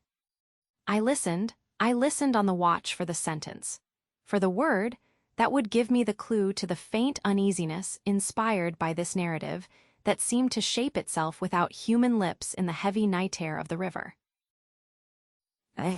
Yes, I let him run on, Marlowe began again, and think what he pleased about the powers that were behind me. I did. And there was nothing behind me. There was nothing but that wretched, old, mangled steamboat I was leaning against, while he talked fluently about the necessity for every man to get on. And when one comes out here, you conceive it is not to gaze at the moon. Mr. Kurtz was a universal genius, but even a genius would find it easier to work with adequate tools, intelligent men. He did not make bricks. Why, there was a physical impossibility in the way, as I was well aware. And if he did secretarial work for the manager, it was because no sensible man rejects wantonly the confidence of his superiors. Did I see it? I saw it. What more did I want? What I really wanted was rivets, by heaven. Rivets. To get on with the work, to stop the hole. Rivets I wanted. There were cases of them down at the coast, cases piled up, burst, split. You kicked a loose rivet at every second step in that station yard on the hillside. Rivets had rolled into the grove of death. You could fill your pockets with rivets for the trouble of stooping down, and there wasn't one rivet to be found where it was wanted. We had plates that would do, but nothing to fasten them with. And every week the messenger, a long Negro letter bag on shoulder and staff in hand, left our station for the coast. And several times a week a coast caravan came in with trade goods. Ghastly glazed calico that made you shudder only to look at it, glass beads value about a penny a quart, confounded spotted cotton handkerchiefs. And no rivets. 3 carriers could have brought all that was wanted to set that steamboat afloat. He was becoming confidential now, but I fancy my unresponsive attitude must have exasperated him at last, for he judged it necessary to inform me he feared neither God nor devil, let alone any mere man. I said I could see that very well, but what I wanted was a certain quantity of rivets, and rivets were what really Mr. Kurtz wanted if he had only known it. Now letters went to the coast every week. "My dear sir," he cried, "I write from dictation. I demanded rivets." There was a way for an intelligent man. He changed his manner, became very cold, and suddenly began to talk about a hippopotamus. Wondered whether sleeping on board the steamer, I stuck to my salvage night and day, I wasn't disturbed. There was an old hippo that had the bad habit of getting out on the bank and roaming at night over the station grounds.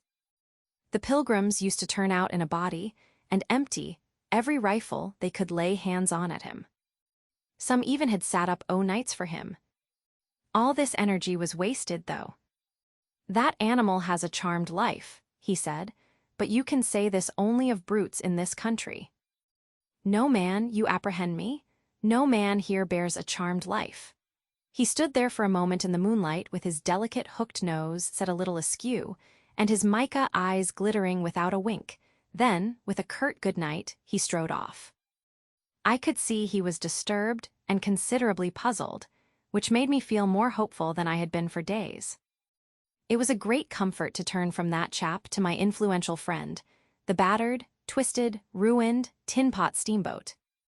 I clambered on board. She rang under my feet like an empty Huntley and Palmer biscuit tin kicked along a gutter. She was nothing so solid in make, and rather less pretty in shape, but I had expended enough hard work on her to make me love her. No influential friend would have served me better. She had given me a chance to come out a bit, to find out what I could do. No, I don't like work. I had rather laze about and think of all the fine things that can be done. I don't like work, no man does, but I like what is in the work, the chance to find yourself. Your own reality, for yourself, not for others, what no other man can ever know. They can only see the mere show, and never can tell what it really means. I was not surprised to see somebody sitting aft, on the deck, with his legs dangling over the mud. You see, I rather chummed with the few mechanics there were in that station, whom the other pilgrims naturally despised, on account of their imperfect manners, I suppose. This was the foreman, a boiler-maker by trade, a good worker. He was a lank, bony, yellow-faced man, with big, intense eyes. His aspect was worried, and his head was as bald as the palm of my hand. But his hair in falling seemed to have stuck to his chin, and had prospered in the new locality, for his beard hung down to his waist.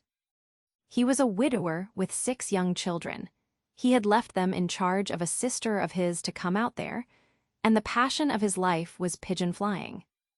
He was an enthusiast and a connoisseur. He would rave about pigeons.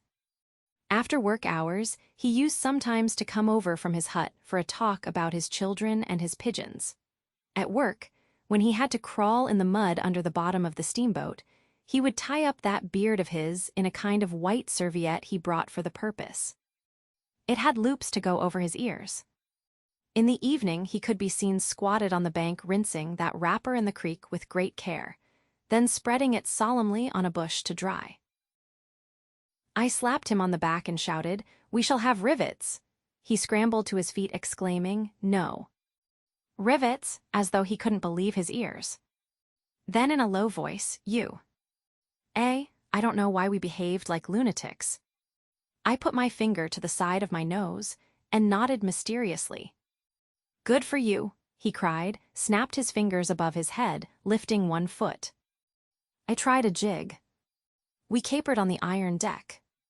A frightful clatter came out of that hulk, and the virgin forest on the other bank of the creek sent it back in a thundering roll upon the sleeping station. It must have made some of the pilgrims sit up in their hovels. A dark figure obscured the lighted doorway of the manager's hut, vanished, then, a second or so after, the doorway itself vanished, too. We stopped, and the silence driven away by the stamping of our feet flowed back again from the recesses of the land. The great wall of vegetation, an exuberant and entangled mass of trunks, branches, leaves, boughs, festoons, motionless in the moonlight, was like a rioting invasion of soundless life. A rolling wave of plants, piled up, crested, ready to topple over the creek, to sweep every little man of us out of his little existence. And it moved not. A deadened burst of mighty splashes and snorts reached us from afar, as though an ichthyosaurus had been taking a bath of glitter in the great river. "After all," said the boiler-maker in a reasonable tone, "why shouldn't we get the rivets? Why not, indeed?" I did not know of any reason why we shouldn't. "They'll come in 3 weeks," I said confidently. But they didn't. Instead of rivets, there came an invasion, an infliction, a visitation. It came in sections during the next 3 weeks, each section headed by a donkey carrying a white man in new clothes and tan shoes, bowing from that elevation right and left to the impressed pilgrims. A quarrelsome band of footsore sulky niggers trod on the heels of the donkey. A lot of tents, camp stools, tin boxes, white cases, brown bales would be shot down in the courtyard, and the air of mystery would deepen a little over the muddle of the station. 5 such installments came, with their absurd air of disorderly flight with the loot of innumerable outfit shops and provision stores, that one would think they were lugging, after a raid, into the wilderness for equitable division. It was an inextricable mess of things decent in themselves, but that human folly made look like the spoils of thieving. This devoted band called itself the El Dorado Exploring Expedition, and believed they were sworn to secrecy. Their talk, however, was the talk of sordid buccaneers. It was reckless without hardihood, greedy without audacity, and cruel without courage. There was not an atom of foresight or of serious intention in the whole batch of them, and they did not seem aware these things are wanted for the work of the world. To tear treasure out of the bowels of the land was their desire, with no more moral purpose at the back of it than there is in burglars breaking into a safe. Who paid the expenses of the noble enterprise, I don't know, but the uncle of our manager was leader of that lot. In exterior, he resembled a butcher in a poor neighborhood, and his eyes had a look of sleepy cunning. He carried his fat paunch with ostentation on his short legs, and during the time his gang infested the station spoke to no one but his nephew. You could see these two roaming about all day long with their heads close together, in an everlasting confab. I had given up worrying myself about the rivets. One's capacity for that kind of folly is more limited than you would suppose. I said hang and let things slide. I had plenty of time for meditation, and now and then I would give some thought to Kurtz. I wasn't very interested in him. No. Still, I was curious to see whether this man, who had come out equipped with moral ideas of some sort, would climb to the top after all and how he would set about his work when there. One evening, as I was lying flat on the deck of my steamboat, I heard voices approaching, and there were the nephew and the uncle strolling along the bank. I laid my head on my arm again and had nearly lost myself in a doze when somebody said in my ear, as it were, "I am as harmless as a little child, but I don't like to be dictated to. Am I the manager, or am I not? I was ordered to send him there. It's incredible." I became aware that the two were standing on the shore alongside the forepart of the steamboat, just below my head. I did not move, it did not occur to me to move. I was sleepy. "It is unpleasant," grunted the uncle. "He has asked the administration to be sent there," said the other, with the idea of showing what he could do, and I was instructed accordingly. Look at the influence that man must have. Is it not frightful? They both agreed it was frightful, then made several bizarre remarks. Make rain and fine weather one man, the council, by the nose, bits of absurd sentences that got the better of my drowsiness, so that I had pretty near the whole of my wits about me when the uncle said, "The climate may do away with this difficulty for you." "Is he alone there?" "Yes," answered the manager. "He sent his assistant down the river with a note to me in these terms: clear this poor devil out of the country, and don't bother sending more of that sort." I had rather be alone than have the kind of men you can dispose of with me. It was more than a year ago. Can you imagine such impudence? Anything since then? Asked the other hoarsely. "Ivory," jerked the nephew. "Lots of it prime sort, lots most annoying from him." "And with that?" questioned the heavy rumble. "Invoice," was the reply, fired out, so to speak. Then silence. They had been talking about Kurtz. I was broad awake by this time, but lying perfectly at ease, remained still, having no inducement to change my position. "How did that ivory come all this way?" growled the elder man, who seemed very vexed. The other explained that it had come with a fleet of canoes in charge of an English half-caste clerk Kurtz had with him.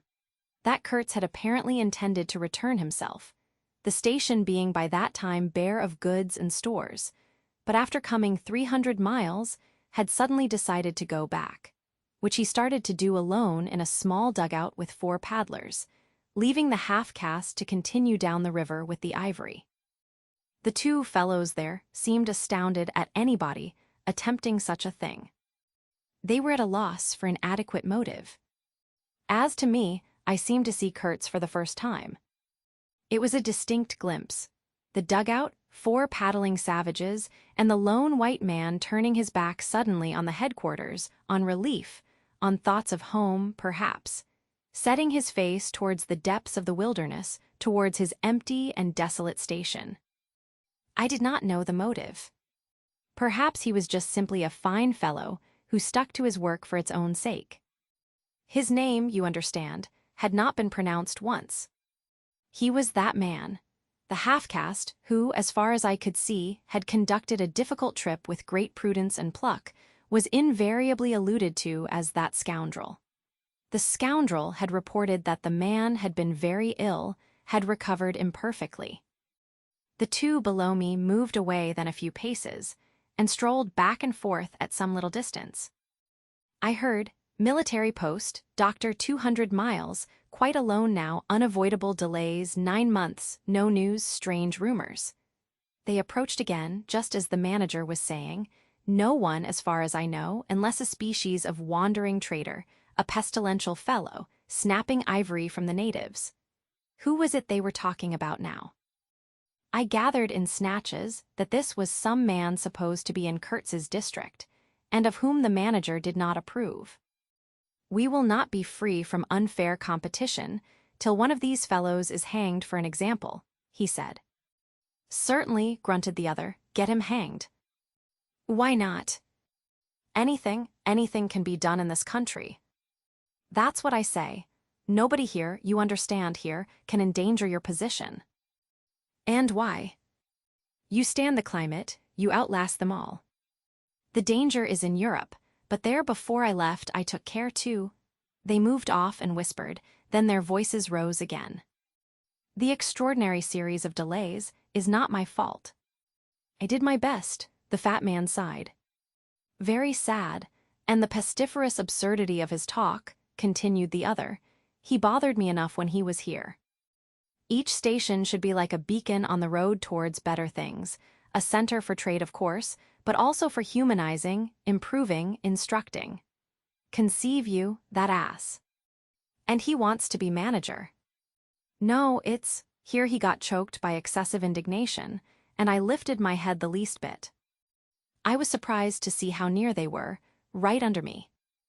I could have spat upon their hats. They were looking on the ground, absorbed in thought. The manager was switching his leg with a slender twig. His sagacious relative lifted his head. You have been well since you came out this time, he asked. The other gave a start. Who? I. Oh. Like a charm, like a charm. But the rest, oh my goodness. All sick. They die so quick, too, that I haven't the time to send them out of the country. It's incredible. H.M. Just so, grunted the uncle. Ah. My boy, trust to this, I say, trust to this. I saw him extend his short flipper of an arm for a gesture that took in the forest, the creek, the mud, the river, seemed to beckon with a dishonoring flourish before the sunlit face of the land, a treacherous appeal to the lurking death, to the hidden evil, to the profound darkness of its heart.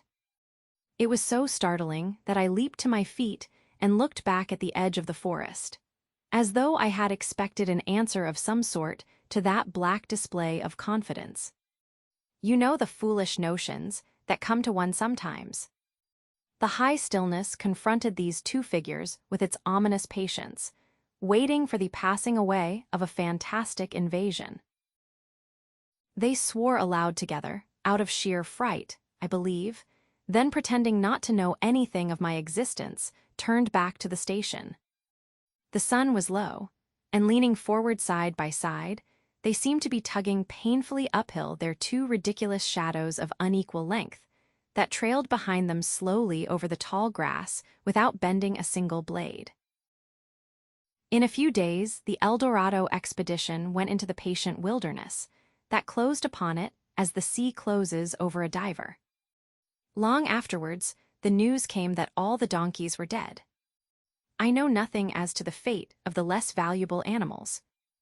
They, no doubt, like the rest of us, found what they deserved. I did not inquire.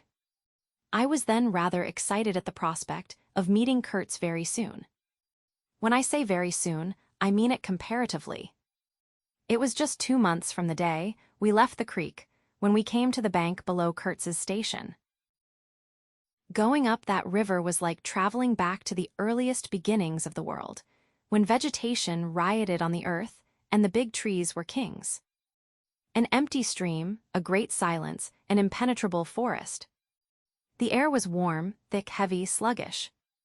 There was no joy in the brilliance of sunshine.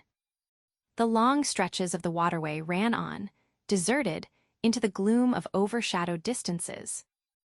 On silvery sandbanks, hippos and alligators sunned themselves side by side. The broadening waters flowed through a mob of wooded islands. You lost your way on that river as you would in a desert, and buted all day long against shoals, trying to find the channel, till you thought yourself bewitched and cut off forever from everything you had known once. Somewhere, far away, in another existence perhaps. There were moments when one's past came back to one, as it will sometimes when you have not a moment to spare for yourself. But it came in the shape of an unrestful and noisy dream, remembered with wonder amongst the overwhelming realities of this strange world of plants, and water, and silence. And this stillness of life did not in the least resemble a peace. It was the stillness of an implacable force brooding over an inscrutable intention. It looked at you with a vengeful aspect. I got used to it afterwards. I did not see it anymore. I had no time. I had to keep guessing at the channel. I had to discern, mostly by inspiration, the signs of hidden banks. I watched for sunken stones. I was learning to clap my teeth smartly before my heart flew out, when I shaved by a fluke some infernal sly old snag that would have ripped the life out of the tin pot steamboat and drowned all the pilgrims. I had to keep a lookout for the signs of dead wood we could cut up in the night for next day's steaming. When you have to attend to things of that sort, to the mere incidents of the surface, the reality, I tell you, fades. The inner truth is hidden, luckily. But I felt it all the same. I felt often its mysterious stillness watching me at my monkey tricks, just as it watches you fellows performing on your respective tightropes for, what is it? Half a crown a tumble. Try to be civil, Marlowe, growled a voice, and I knew there was at least one listener awake besides myself. I beg your pardons. I forgot the heartache, which makes up the rest of the price. And indeed, what does the price matter, if the trick be well done? You do your tricks very well. And I didn't do badly either, since I managed not to sink that steamboat on my first trip. It's a wonder to me yet. Imagine a blindfolded man set to drive a van over a bad road. I sweated and shivered over that business considerably, I can tell you. After all, for a seaman, to scrape the bottom of the thing that's supposed to float all the time under his care is the unpardonable sin. No one may know of it, but you never forget the thump, eh? A blow on the very heart. You remember it, you dream of it, you wake up at night and think of it, years after, and go hot and cold all over. I don't pretend to say that steamboat floated all the time. More than once she had to wade for a bit, with 20 cannibals splashing around and pushing. We had enlisted some of these chaps on the way for a crew. Fine fellows, cannibals in their place. They were men one could work with, and I am grateful to them. And after all, they did not eat each other before my face. They had brought along a provision of hippo meat which went rotten, and made the mystery of the wilderness stink in my nostrils. Phew! I can sniff it now. I had the manager on board and 3 or 4 pilgrims with their staves, all complete. Sometimes we came upon a station close by the bank, clinging to the skirts of the unknown, and the white men rushing out of a tumble-down hovel, with great gestures of joy and surprise and welcome, seemed very strange, had the appearance of being held there captive by a spell. The word ivory would ring in the air for a while, and on we went again into the silence, along empty reaches, round the still bends, between the high walls of our winding way, reverberating in hollow claps the ponderous beat of the stern-wheel. Trees, millions of trees, massive, immense, running up high, and at their foot, hugging the bank against the stream, crept the little begrimed steamboat, like a sluggish beetle crawling on the floor of a lofty portico. It made you feel very small, very lost, and yet it was not altogether depressing, that feeling. After all, if you were small, the grimy beetle crawled on, which was just what you wanted it to do. Where the pilgrims imagined it crawled to I don't know. To some place where they expected to get something. I bet. For me it crawled towards Kurt's, exclusively, but when the steam pipes started leaking we crawled very slow. The reaches opened before us and closed behind, as if the forest had stepped leisurely across the water to bar the way for our return. We penetrated deeper and deeper into the heart of darkness. It was very quiet there. At night, sometimes the roll of drums behind the curtain of trees would run up the river and remain sustained faintly, as if hovering in the air high over our heads till the first break of day. Whether it meant war, peace, or prayer we could not tell. The dawns were heralded by the descent of a chill stillness. The woodcutters slept, their fires burned low. The snapping of a twig would make you start. We were wanderers on a prehistoric Earth, on an Earth that wore the aspect of an unknown planet. We could have fancied ourselves the first of men taking possession of an accursed inheritance, to be subdued at the cost of profound anguish and of excessive toil. But suddenly, as we struggled round a bend, there would be a glimpse of rush walls, of peaked grass roofs, a burst of yells, a whirl of black limbs, a mass of hands clapping, of feet stamping, of bodies swaying, of eyes rolling, under the droop of heavy and motionless foliage. The steamer twirled along slowly on the edge of a black and incomprehensible frenzy. The prehistoric man was cursing us, praying to us, welcoming us, who could tell? We were cut off from the comprehension of our surroundings. We glided past like phantoms, wondering and secretly appalled, as sane men would be before an enthusiastic outbreak in a madhouse. We could not understand because we were too far and could not remember because we were traveling in the night of first ages, of those ages that are gone leaving hardly a sign and no memories. The earth seemed unearthly. We are accustomed to look upon the shackled form of a conquered monster, but there you could look at a thing monstrous and free. It was unearthly, and the men were, no, they were not inhuman. Well, you know, that was the worst of it, this suspicion of their not being inhuman. It would come slowly to one. They howled and leaped and spun and made horrid faces, but what thrilled you was just the thought of their humanity, like yours, the thought of your remote kinship with this wild and passionate uproar. Ugly. Yes, it was ugly enough.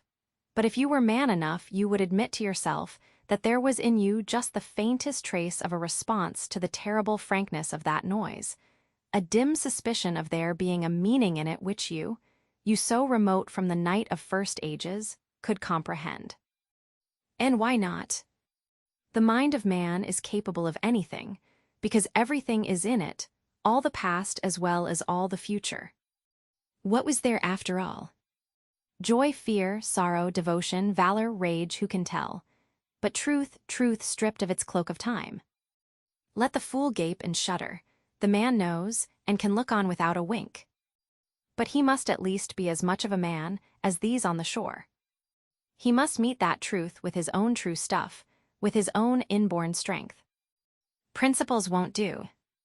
Acquisitions, clothes, pretty rags that would fly off at the first good shake. No, you want a deliberate belief. An appeal to me in this fiendish row, is there? Very well, I hear. I admit, but I have a voice too, and for good or evil mine is the speech that cannot be silenced. Of course, a fool, what with sheer fright and fine sentiments, is always safe. Who's that grunting? You wonder, didn't go ashore for a howl and a dance. Well, no, I didn't. Fine sentiments, you say. Fine sentiments be hanged. I had no time. I had to mess about with white lead and strips of woolen blanket, helping to put bandages on those leaky steam pipes. I tell you. I had to watch the steering and circumvent those snags, and get the tin pot along by hook or by crook. There was surface truth enough in these things to save a wiser man. And between whiles, I had to look after the savage who was fireman. He was an improved specimen. He could fire up a vertical boiler. He was there below me, and upon my word, to look at him was as edifying as seeing a dog in a parody of breeches and a feather hat, walking on his hind legs. A few months of training had done for that really fine chap. He squinted at the steam gauge and at the water gauge with an evident effort of intrepidity. And he had filed teeth, too, the poor devil, and the wool of his pate shaved into queer patterns, and 3 ornamental scars on each of his cheeks. He ought to have been clapping his hands and stamping his feet on the bank, instead of which he was hard at work, a thrall to strange witchcraft, full of improving knowledge. He was useful because he had been instructed, and what he knew was this, that should the water in that transparent thing disappear, the evil spirit inside the boiler would get angry through the greatness of his thirst and take a terrible vengeance. So he sweated and fired up and watched the glass fearfully, with an impromptu charm made of rags tied to his arm and a piece of polished bone as big as a watch stuck flatways through his lower lip. While the wooded bank slipped past us slowly, the short noise was left behind, the interminable miles of silence, and we crept on towards Kurtz.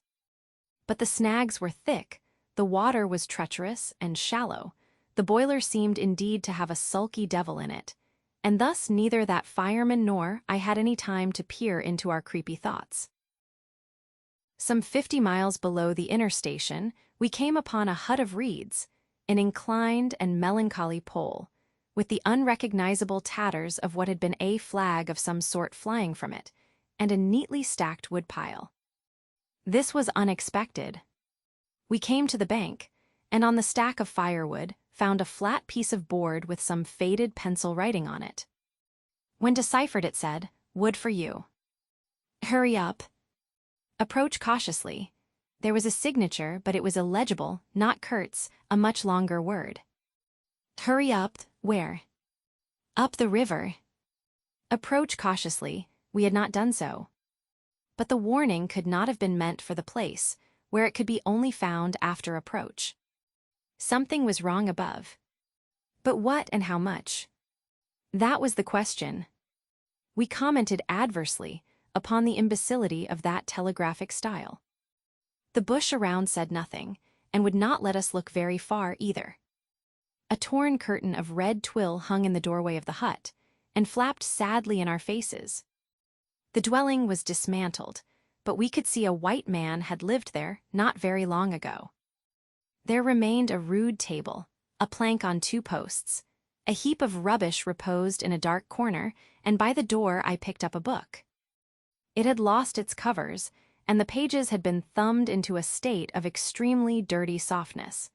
But the back had been lovingly stitched afresh with white cotton thread, which looked clean yet.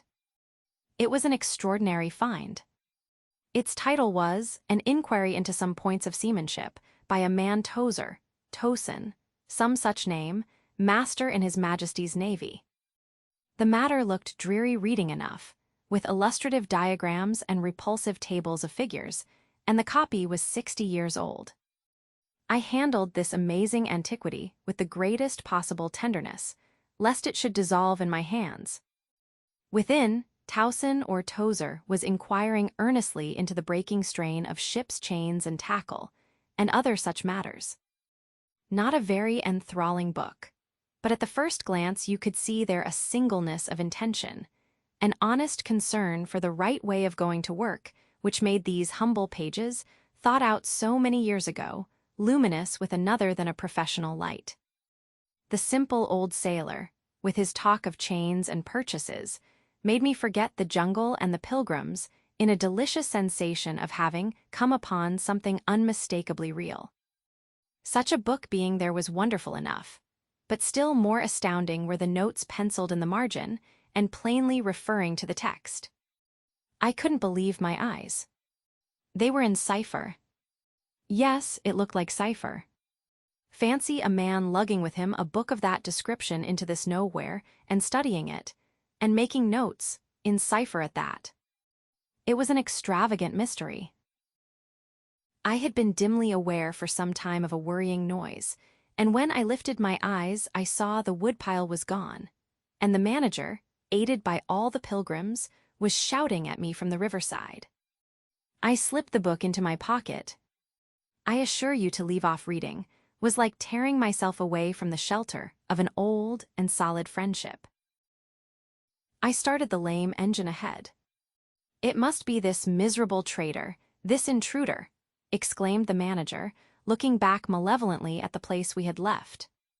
"He must be English," I said. "It will not save him from getting into trouble if he is not careful," muttered the manager darkly. I observed with assumed innocence that no man was safe from trouble in this world.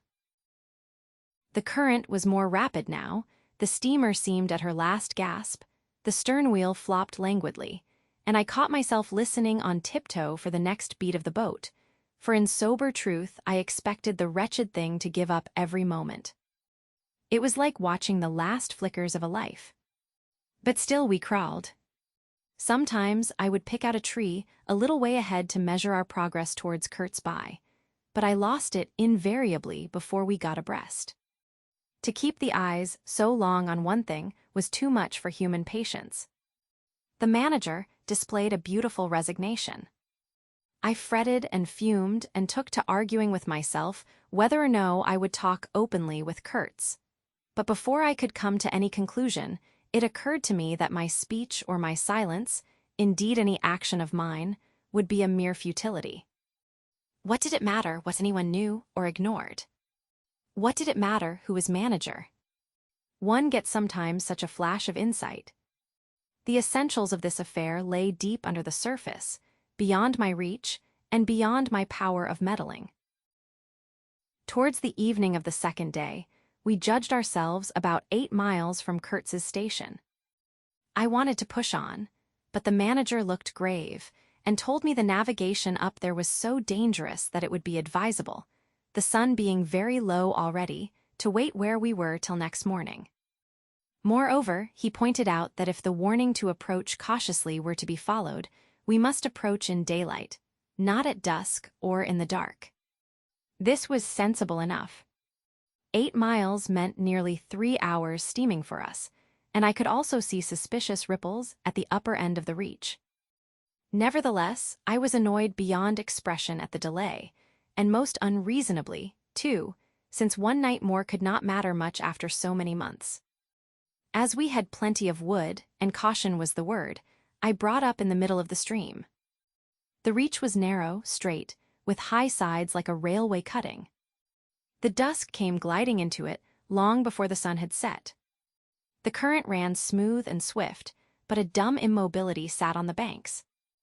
The living trees, lashed together by the creepers and every living bush of the undergrowth, might have been changed into stone, even to the slenderest twig, to the lightest leaf. It was not sleep, it seemed unnatural, like a state of trance. Not the faintest sound of any kind could be heard. You looked on amazed, and began to suspect yourself of being deaf. Then the night came suddenly, and struck you blind as well. About 3 in the morning, some large fish leaped, and the loud splash made me jump as though a gun had been fired. When the sun rose, there was a white fog, very warm and clammy, and more blinding than the night. It did not shift or drive, it was just there, standing all round you like something solid. At 8 or 9, perhaps, it lifted as a shutter lifts. We had a glimpse of the towering multitude of trees, of the immense matted jungle, with the blazing little ball of the sun hanging over it, all perfectly still. And then the white shutter came down again, smoothly, as if sliding in greased grooves. I ordered the chain, which we had begun to heave in, to be paid out again. Before it stopped running with a muffled rattle, a cry, a very loud cry, as of infinite desolation, soared slowly in the opaque air. It ceased. A complaining clamor, modulated in savage discords, filled our ears. The sheer unexpectedness of it made my hair stir under my cap. I don't know how it struck the others. To me it seemed as though the mist itself had screamed, so suddenly, and apparently from all sides at once, did this tumultuous and mournful uproar arise. It culminated in a hurried outbreak of almost intolerably excessive shrieking, which stopped short, leaving us stiffened in a variety of silly attitudes, and obstinately listening to the nearly as appalling and excessive silence. "Good God! What is the meaning?" stammered at my elbow one of the pilgrims, A little fat man, with sandy hair and red whiskers, who wore side-spring boots and pink pajamas tucked into his socks.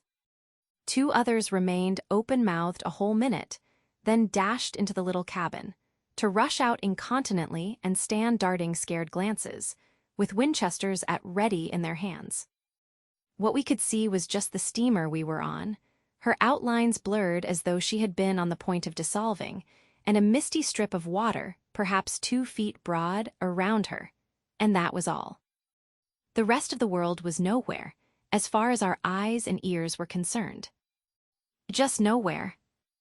Gone, disappeared, swept off without leaving a whisper or a shadow behind. I went forward and ordered the chain to be hauled in short, so as to be ready to trip the anchor and move the steamboat at once if necessary. "Will they attack?" whispered an odd voice. "We will be all butchered in this fog," murmured another. The faces twitched with the strain, the hands trembled slightly, the eyes forgot to wink. It was very curious to see the contrast of expressions of the white men and of the black fellows of our crew, who were as much strangers to that part of the river as we, though their homes were only 800 miles away. The whites, of course greatly discomposed, had besides a curious look of being painfully shocked by such an outrageous row. The others had an alert, naturally interested expression, but their faces were essentially quiet, even those of the 1 or 2 who grinned as they hauled at the chain. Several exchanged short, grunting phrases, which seemed to settle the matter to their satisfaction.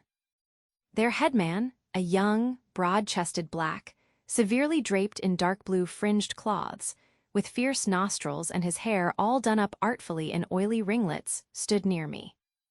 "Aha," I said, just for good fellowship's sake. "Catch I am," he snapped, with a bloodshot widening of his eyes and a flash of sharp teeth. "Catch I am." "Give I am to us." "To you, eh?" I asked. "What would you do with them?" "Eat I am," he said curtly, and, leaning his elbow on the rail, looked out into the fog in a dignified and profoundly pensive attitude. I would no doubt have been properly horrified, had it not occurred to me that he and his chaps must be very hungry, that they must have been growing increasingly hungry for at least this month past. They had been engaged for 6 months. I don't think a single one of them had any clear idea of time, as we at the end of countless ages have. They still belonged to the beginnings of time, had no inherited experience to teach them, as it were.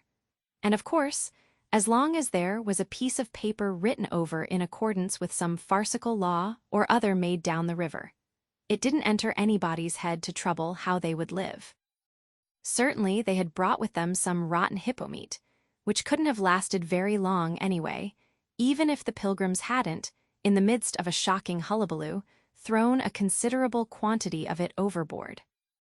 It looked like a high-handed proceeding, but it was really a case of legitimate self-defense. You can't breathe dead hippo waking, sleeping, and eating, and at the same time keep your precarious grip on existence. Besides that, they had given them every week 3 pieces of brass wire, each about 9 inches long, and the theory was they were to buy their provisions with that currency in riverside villages. You can see how that worked.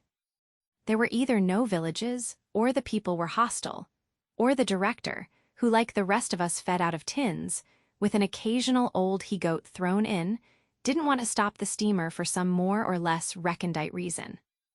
So, unless they swallowed the wire itself, or made loops of it to snare the fishes with, I don't see what good their extravagant salary could be to them. I must say it was paid with a regularity worthy of a large and honorable trading company.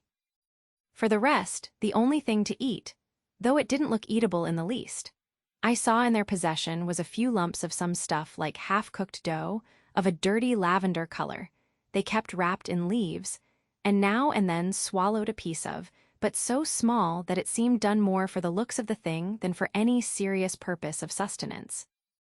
Why in the name of all the gnawing devils of hunger they didn't go for us? They were 30 to 5, and have a good tuck-in for once, amazes me now when I think of it. They were big, powerful men, with not much capacity to weigh the consequences, with courage, with strength, even yet, though their skins were no longer glossy and their muscles no longer hard. And I saw that something restraining, one of those human secrets that baffle probability, had come into play there.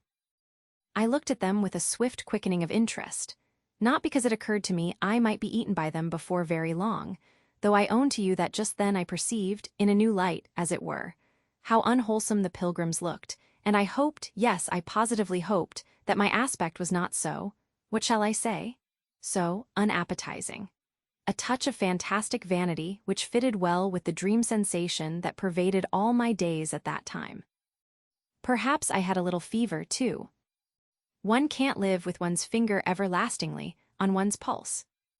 I had often a little fever, or a little touch of other things, the playful paw-strokes of the wilderness, the preliminary trifling before the more serious onslaught which came in due course. Yes, I looked at them as you would on any human being, with a curiosity of their impulses, motives, capacities, weaknesses, when brought to the test of an inexorable physical necessity. Restraint. What possible restraint? Was it superstition, disgust, patience, fear, or some kind of primitive honor? No fear can stand up to hunger, no patience can wear it out, disgust simply does not exist where hunger is. And as to superstition, beliefs, and what you may call principles, they are less than chaff in a breeze.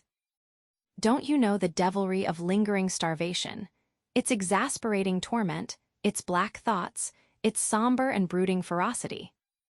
Well, I do. It takes a man all his inborn strength to fight hunger properly. It's really easier to face bereavement, dishonor, and the perdition of one's soul than this kind of prolonged hunger. Sad but true. And these chaps, too, had no earthly reason for any kind of scruple. Restraint.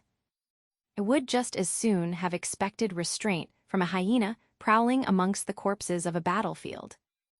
But there was the fact facing me, the fact dazzling to be seen like the foam on the depths of the sea, like a ripple on an unfathomable enigma, a mystery greater, when I thought of it, than the curious, inexplicable note of desperate grief in this savage clamor that had swept by us on the riverbank, behind the blind whiteness of the fog. Two pilgrims were quarreling in hurried whispers as to which bank. Left, no, how can you? Right, of course. It is very serious, said the manager's voice behind me. I would be desolated if anything should happen to Mr. Kurtz before we came up. I looked at him and had not the slightest doubt he was sincere. He was just the kind of man who would wish to preserve appearances. That was his restraint. But when he muttered something about going on at once, I did not even take the trouble to answer him. I knew, and he knew, that it was impossible. Were we to let go our hold of the bottom, we would be absolutely in the air, in space. We wouldn't be able to tell where we were going to, whether up or downstream, or across, till we fetched against one bank or the other, and then we wouldn't know at first which it was. Of course I made no move. I had no mind for a smash-up. You couldn't imagine a more deadly place for a shipwreck. Whether we drowned at once or not, we were sure to perish speedily in one way or another. I authorize you to take all the risks, he said, after a short silence. I refuse to take any, I said shortly, which was just the answer he expected, though its tone might have surprised him. Well, I must defer to your judgment. You are captain, he said with marked civility. I turned my shoulder to him in sign of my appreciation and looked into the fog. How long would it last? It was the most hopeless lookout. The approach to this Kurtz grubbing for ivory in the wretched bush was beset by as many dangers as though he had been an enchanted princess sleeping in a fabulous castle. Will they attack, do you think? Asked the manager in a confidential tone. I did not think they would attack, for several obvious reasons. The thick fog was one. If they left the bank in their canoes, they would get lost in it, as we would be if we attempted to move. Still, I had also judged the jungle of both banks quite impenetrable, and yet eyes were in it, eyes that had seen us. The riverside bushes were certainly very thick, but the undergrowth behind was evidently penetrable. However, during the short lift, I had seen no canoes anywhere in the reach, certainly not abreast of the steamer. But what made the idea of attack inconceivable to me was the nature of the noise, of the cries we had heard. They had not the fierce character boding immediate hostile intention. Unexpected, wild, and violent as they had been, they had given me an irresistible impression of sorrow. The glimpse of the steamboat had for some reason filled those savages with unrestrained grief. The danger, if any, I expounded, was from our proximity to a great human passion let loose. Even extreme grief may ultimately vent itself in violence, but more generally takes the form of apathy. You should have seen the pilgrims stare. They had no heart to grin or even to revile me, but I believe they thought me gone mad, with fright, maybe. I delivered a regular lecture. My dear boys, it was no good bothering. Keep a lookout. Well, you may guess I watched the fog for the signs of lifting as a cat watches a mouse. But for anything else our eyes were of no more use to us than if we had been buried miles deep in a heap of cotton wool. It felt like it, too, choking, warm, stifling. Besides, all I said, though it sounded extravagant, was absolutely true to fact. What we afterwards alluded to as an attack was really an attempt at repulse. The action was very far from being aggressive. It was not even defensive in the usual sense. It was undertaken under the stress of desperation, and in its essence was purely protective. It developed itself, I should say, 2 hours after the fog lifted, and its commencement was at a spot, roughly speaking, about 1.5 miles below Kurtz's station. We had just floundered and flopped round a bend, when I saw an islet, a mere grassy hummock of bright green, in the middle of the stream. It was the only thing of the kind, but as we opened the reach more, I perceived it was the head of a long sandbank, or rather of a chain of shallow patches stretching down the middle of the river. They were discolored, just awash, and the whole lot was seen just under the water, exactly as a man's backbone is seen running down the middle of his back under the skin. Now, as far as I did see, I could go to the right or to the left of this. I didn't know either channel, of course. The banks looked pretty well alike, the depth appeared the same, but as I had been informed the station was on the west side, I naturally headed for the western passage. No sooner had we fairly entered it than I became aware it was much narrower than I had supposed. To the left of us there was the long uninterrupted shoal, and to the right a high, steep bank heavily overgrown with bushes. Above the bush, the trees stood in serried ranks. The twigs overhung the current thickly, and from distance to distance, a large limb of some tree projected rigidly over the stream. It was then well on in the afternoon, the face of the forest was gloomy, and a broad strip of shadow had already fallen on the water. In this shadow we steamed up, very slowly, as you may imagine. I sheered her well inshore, the water being deepest near the bank, as the sounding pole informed me.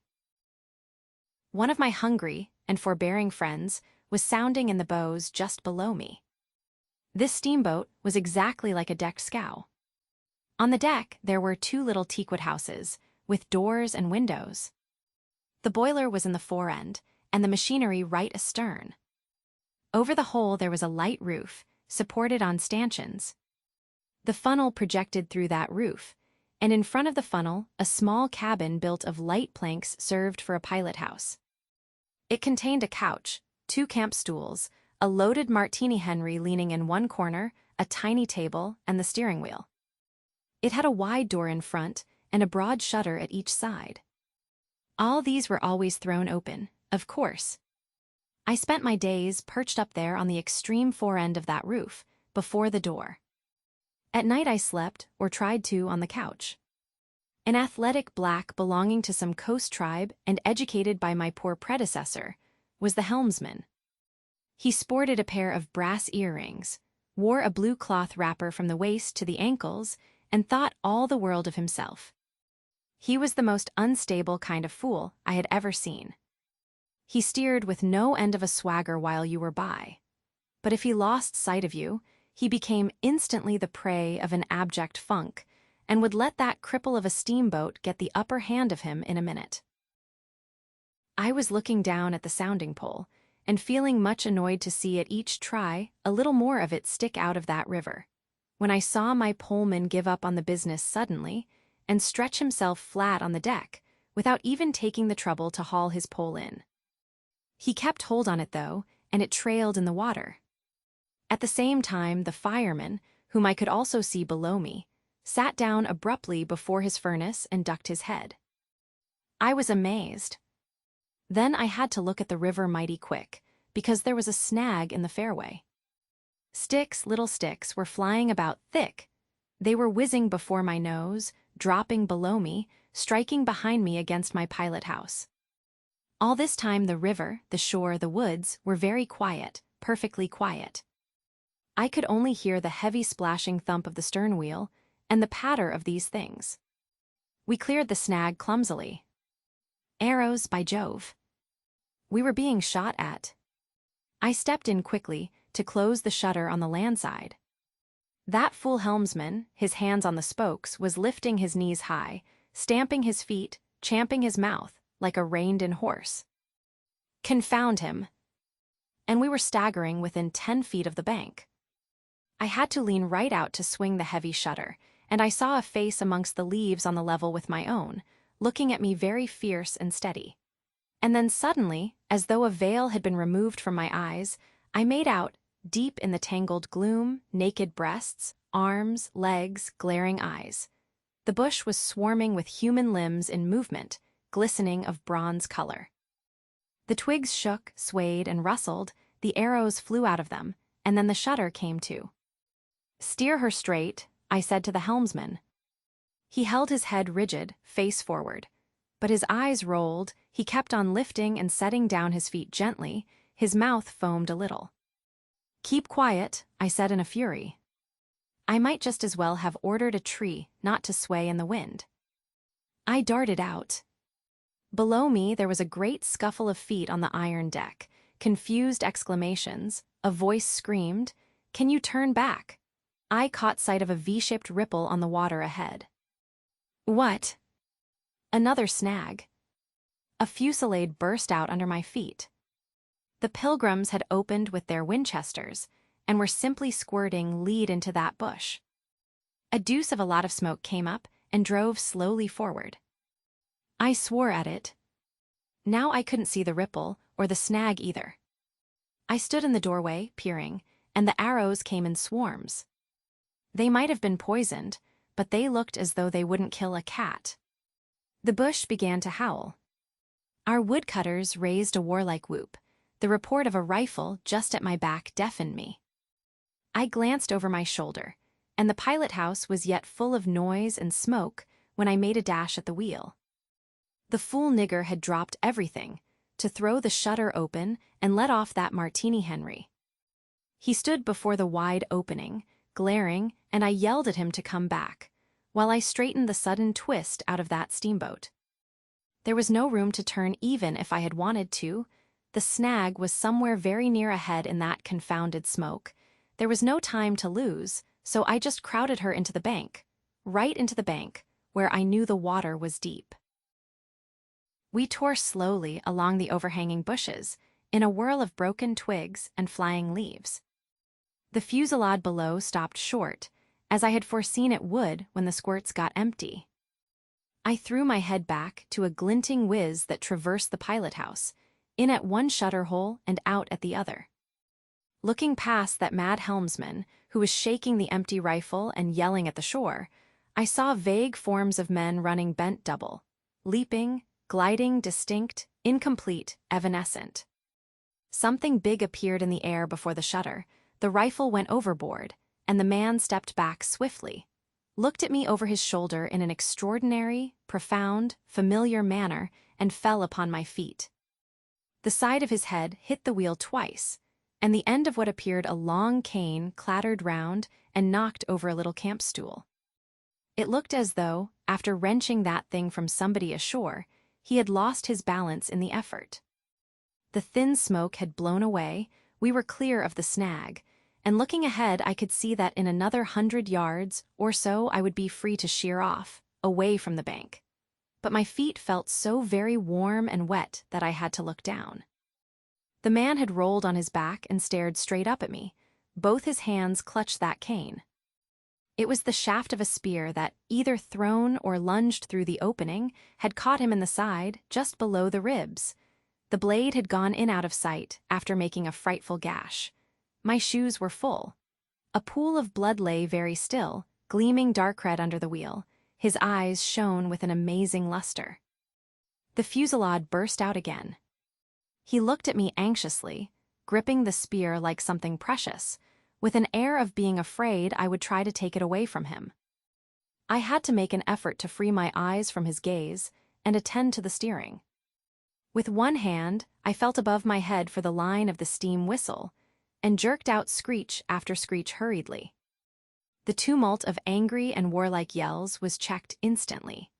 And then from the depths of the woods went out such a tremulous and prolonged wail of mournful fear and utter despair as may be imagined to follow the flight of the last hope from the earth.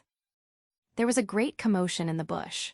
The shower of arrows stopped, a few dropping shots rang out sharply, then silence, in which the languid beat of the stern wheel came plainly to my ears.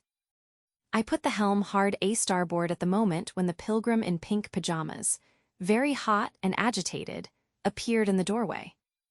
"The manager sends me," he began in an official tone and stopped short. "Good God," he said, glaring at the wounded man. We two whites stood over him, and his lustrous and inquiring glance enveloped us both. I declare it looked as though he would presently put to us some questions in an understandable language. But he died without uttering a sound, without moving a limb, without twitching a muscle. Only in the very last moment, as though in response to some sign we could not see, to some whisper we could not hear, he frowned heavily, and that frown gave to his black death mask an inconceivably somber, brooding, and menacing expression. The luster of inquiring glance faded swiftly into vacant glassiness. "Can you steer?" I asked the agent eagerly. He looked very dubious, but I made a grab at his arm, and he understood at once I meant him to steer whether or no. To tell you the truth, I was morbidly anxious to change my shoes and socks. "He is dead," murmured the fellow, immensely impressed. "No doubt about it," said I, tugging like mad at the shoelaces. "And by the way, I suppose Mr. Kurtz is dead as well by this time." For the moment, that was the dominant thought. There was a sense of extreme disappointment, as though I had found out I had been striving after something altogether without a substance. I couldn't have been more disgusted if I had traveled all this way for the sole purpose of talking with Mr. Kurtz. Talking with...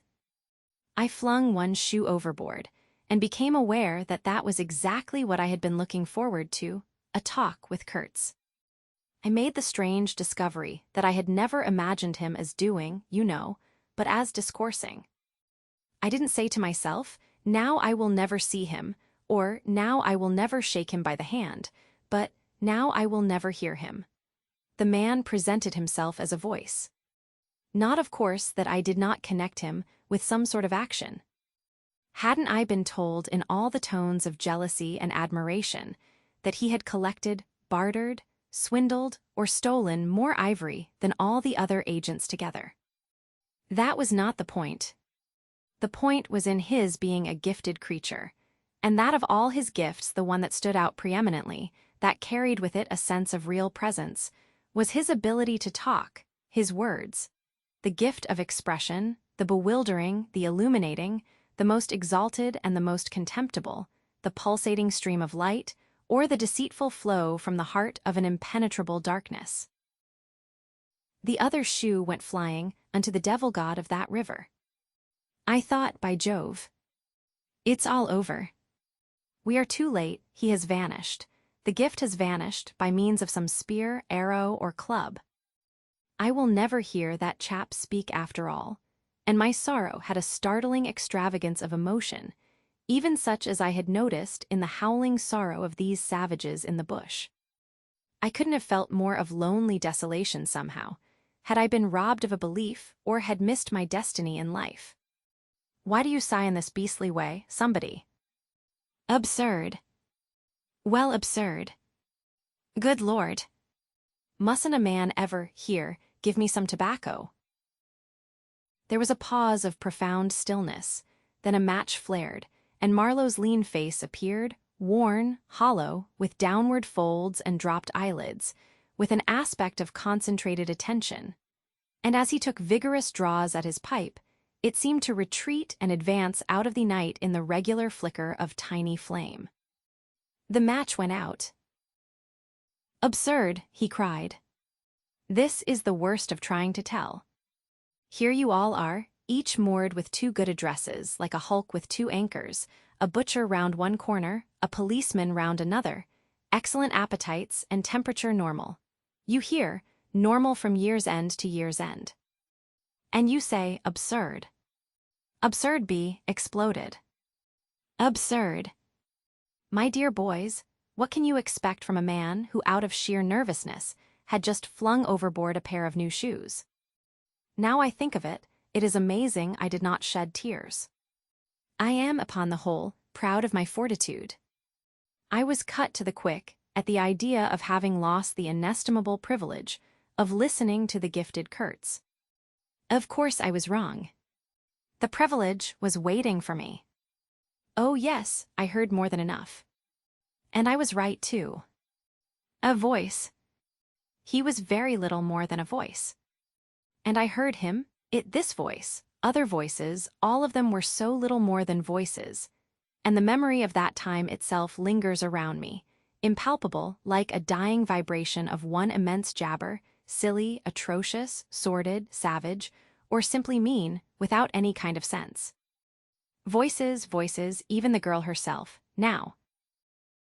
He was silent for a long time. I laid the ghost of his gifts at last with a lie. He began suddenly. Girl. What? Did I mention a girl? Oh, she is out of it completely. They, the women, I mean, are out of it, should be out of it. We must help them to stay in that beautiful world of their own, lest ours gets worse. Oh, she had to be out of it. You should have heard the disinterred body of Mr. Kurtz saying, "My intended." You would have perceived directly then how completely she was out of it. And the lofty frontal bone of Mr. Kurtz. They say the hair goes on growing sometimes, but this, specimen was impressively bald. The wilderness had patted him on the head, and behold, it was like a ball, an ivory ball. It had caressed him, and lo, he had withered. It had taken him, loved him, embraced him, got into his veins, consumed his flesh, and sealed his soul to its own by the inconceivable ceremonies of some devilish initiation. He was its spoiled and pampered favorite. Ivory. I should think so. Heaps of it, stacks of it. The old mud shanty was bursting with it. You would think there was not a single tusk left either above or below the ground in the whole country. Mostly fossil, the manager had remarked disparagingly. It was no more fossil than I am, but they call it fossil when it is dug up. It appears these niggers do bury the tusks sometimes, but evidently they couldn't bury this parcel deep enough to save the gifted Mr. Kurtz from his fate. We filled the steamboat with it and had to pile a lot on the deck. Thus he could see and enjoy as long as he could see, because the appreciation of this favor had remained with him to the last. You should have heard him say, "My ivory." Oh, yes, I heard him. My intended, my ivory, my station, my river, my everything belonged to him. It made me hold my breath, in expectation of hearing the wilderness burst into a prodigious peal of laughter that would shake the fixed stars in their places. Everything belonged to him, but that was a trifle. The thing was to know what he belonged to, how many powers of darkness claimed him for their own. That was the reflection that made you creepy all over. It was impossible, It was not good for one either, trying to imagine. He had taken a high seat amongst the devils of the land. I mean literally. You can't understand. How could you? With solid pavement under your feet, surrounded by kind neighbors ready to cheer you or to fall on you, stepping delicately between the butcher and the policeman, in the holy terror of scandal and gallows and lunatic asylums. How can you imagine what particular region of the first ages a man's untrammeled feet may take him into by the way of solitude? Utter solitude without a policeman. By the way of silence, utter silence. Where no warning voice of a kind neighbor can be heard whispering of public opinion. These little things make all the great difference. When they are gone, you must fall back upon your own innate strength, upon your own capacity for faithfulness. Of course, you may be too much of a fool to go wrong, too dull even to know you are being assaulted by the powers of darkness. I take it, no fool ever made a bargain for his soul with the devil. The fool is too much of a fool, or the devil too much of a devil, I don't know which. Or you may be such a thunderingly exalted creature as to be altogether deaf and blind to anything but heavenly sights and sounds. Then the earth for you is only a standing place, and whether to be like this is your loss or your gain, I won't pretend to say. But most of us are neither one nor the other.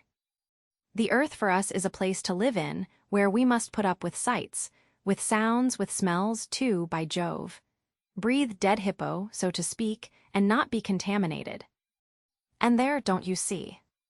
Your strength comes in, the faith in your ability for the digging of unostentatious holes to bury the stuff in, your power of devotion, not to yourself, but to an obscure, back-breaking business. And that's difficult enough.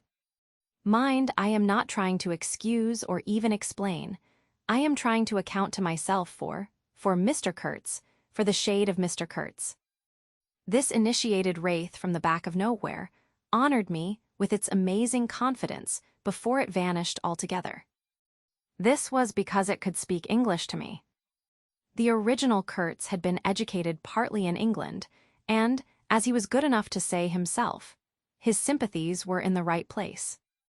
His mother was half English, his father was half French. All Europe contributed to the making of Kurtz, and by I learned that, most appropriately, the International Society for the Suppression of Savage Customs had entrusted him with the making of a report for its future guidance. And he had written it, too. I've seen it. I've read it. It was eloquent, vibrating with eloquence, but too high-strung, I think. 17 pages of close writing he had found time for. But this must have been before his, let us say, nerves went wrong, and caused him to preside at certain midnight dances ending with unspeakable rites, which, as far as I reluctantly gathered from what I heard at various times, were offered up to him, do you understand? To Mr. Kurtz himself. But it was a beautiful piece of writing. The opening paragraph, however, in the light of later information, strikes me now as ominous. He began with the argument that we whites, from the point of development we had arrived at, must necessarily appear to them savages in the nature of supernatural beings. We approach them with the might of a deity, and so on, and so on. By the simple exercise of our will we can exert a power for good practically unbounded, etc., etc. From that point he soared and took me with him. The peroration was magnificent, though difficult to remember, you know. It gave me the notion of an exotic immensity, ruled by an august benevolence. It made me tingle with enthusiasm. This was the unbounded power of eloquence, of words, of burning noble words. There were no practical hints to interrupt the magic current of phrases, unless a kind of note at the foot of the last page, scrawled evidently much later, in an unsteady hand, may be regarded as the exposition of a method. It was very simple, and at the end of that moving appeal to every altruistic sentiment it blazed at you, luminous and terrifying like a flash of lightning in a serene sky. Exterminate all the brutes. The curious part was that he had apparently forgotten all about that valuable postscriptum, because, later on, when he in a sense came to himself, he repeatedly entreated me to take good care of my pamphlet, he called it, as it was sure to have in the future a good influence upon his career. I had full information about all these things, and besides, as it turned out, I was to have the care of his memory. I've done enough for it to give me the indisputable right to lay it, if I choose, for an everlasting rest in the dustbin of progress, amongst all the sweepings and, figuratively speaking, all the dead cats of civilization. But then, you see, I can't choose. He won't be forgotten. Whatever he was not common. He had the power to charm or frighten rudimentary souls into an aggravated witch dance in his honor. He could also fill the small souls of the pilgrims with bitter misgivings. He had one devoted friend at least, and he had conquered one soul in the world that was neither rudimentary nor tainted with self-seeking. No, I can't forget him, though I am not prepared to affirm the fellow was exactly worth the life we lost in getting to him. I missed my late helmsman awfully. I missed him even while his body was still lying in the pilot-house. Perhaps you will think it passing strange, this regret for a savage, who was no more account than a grain of sand in a black Sahara. Well, don't you see, he had done something, he had steered. For months I had him at my back, a help, an instrument. It was a kind of partnership. He steered for me, I had to look after him, I worried about his deficiencies, and thus a subtle bond had been created, of which I only became aware when it was suddenly broken. And the intimate profundity of that look he gave me when he received his hurt remains to this day in my memory, like a claim of distant kinship affirmed in a supreme moment. Poor fool! If he had only left that shutter alone. He had no restraint, just like Kurtz, a tree swayed by the wind. As soon as I had put on a dry pair of slippers, I dragged him out, after first jerking the spear out of his side, which operation I confess I performed with my eyes shut tight. His heels leaped together over the little doorstep. His shoulders were pressed to my breast. I hugged him from behind desperately. Oh! He was heavier than any man on earth, I should imagine. Then, without more ado, I tipped him overboard. The current snatched him as though he had been a wisp of grass, and I saw the body roll over twice before I lost sight of it forever. All the pilgrims and the manager were then congregated on the awning deck about the pilot-house, chattering at each other like a flock of excited magpies, and there was a scandalized murmur at my heartless promptitude. What they wanted to keep that body hanging about for I can't guess. Embalm it, maybe. But I had also heard another, and a very ominous, murmur on the deck below. My friends the woodcutters were likewise scandalized, and with a better show of reason, though I admit that the reason itself was quite inadmissible. Oh, quite. I had made up my mind that if my late helmsman was to be eaten, the fishes alone should have him. He had been a very second-rate helmsman while alive, but now he was dead, he might have become a first-class temptation, and possibly cause some startling trouble. Besides, I was anxious to take the wheel, the man in pink pajamas showing himself a hopeless duffer at the business. This I did directly, the simple funeral was over. We were going half-speed, keeping right in the middle of the stream, and I listened to the talk about me.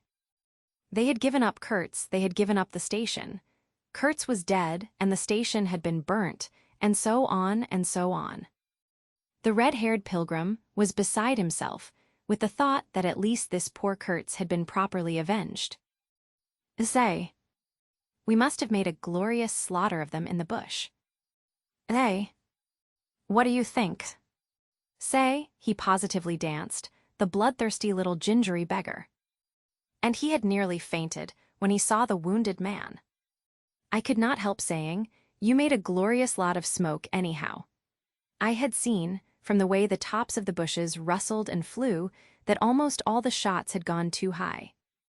You can't hit anything unless you take aim and fire from the shoulder, but these chaps fired from the hip with their eyes shut. The retreat, I maintained, and I was right, was caused by the screeching of the steam whistle. Upon this, they forgot Kurtz and began to howl at me with indignant protests. The manager stood by the wheel, murmuring confidentially about the necessity of getting well away down the river before dark at all events, when I saw in the distance a clearing on the riverside and the outlines of some sort of building. "What's this?" I asked. He clapped his hands in wonder. "The station," he cried. I edged in at once, still going half speed. Through my glasses, I saw the slope of a hill interspersed with rare trees and perfectly free from undergrowth. A long, decaying building on the summit was half buried in the high grass. The large holes in the peaked roof gaped black from afar. The jungle and the woods made a background. There was no enclosure or fence of any kind, but there had been one apparently, for near the house 6 slim posts remained in a row, roughly trimmed, and with their upper ends ornamented with round carved balls. The rails, or whatever there had been between, had disappeared. Of course the forest surrounded all that. The riverbank was clear, and on the water side I saw a white man under a hat like a cartwheel beckoning persistently with his whole arm. Examining the edge of the forest above and below, I was almost certain I could see movements, human forms gliding here and there. I steamed past prudently, then stopped the engines and let her drift down. The man on the shore began to shout, urging us to land. "We have been attacked," screamed the manager. I know. "It's all right," yelled back the other, as cheerful as you please. "Come along." "It's all right." "I am glad." His aspect reminded me of something I had seen, something funny I had seen somewhere. As I maneuvered to get alongside, I was asking myself, what does this fellow look like? Suddenly I got it. He looked like a harlequin. His clothes had been made of some stuff that was brown holland probably, but it was covered with patches all over, with bright patches, blue, red, and yellow, patches on the back, patches on the front, patches on elbows, on knees.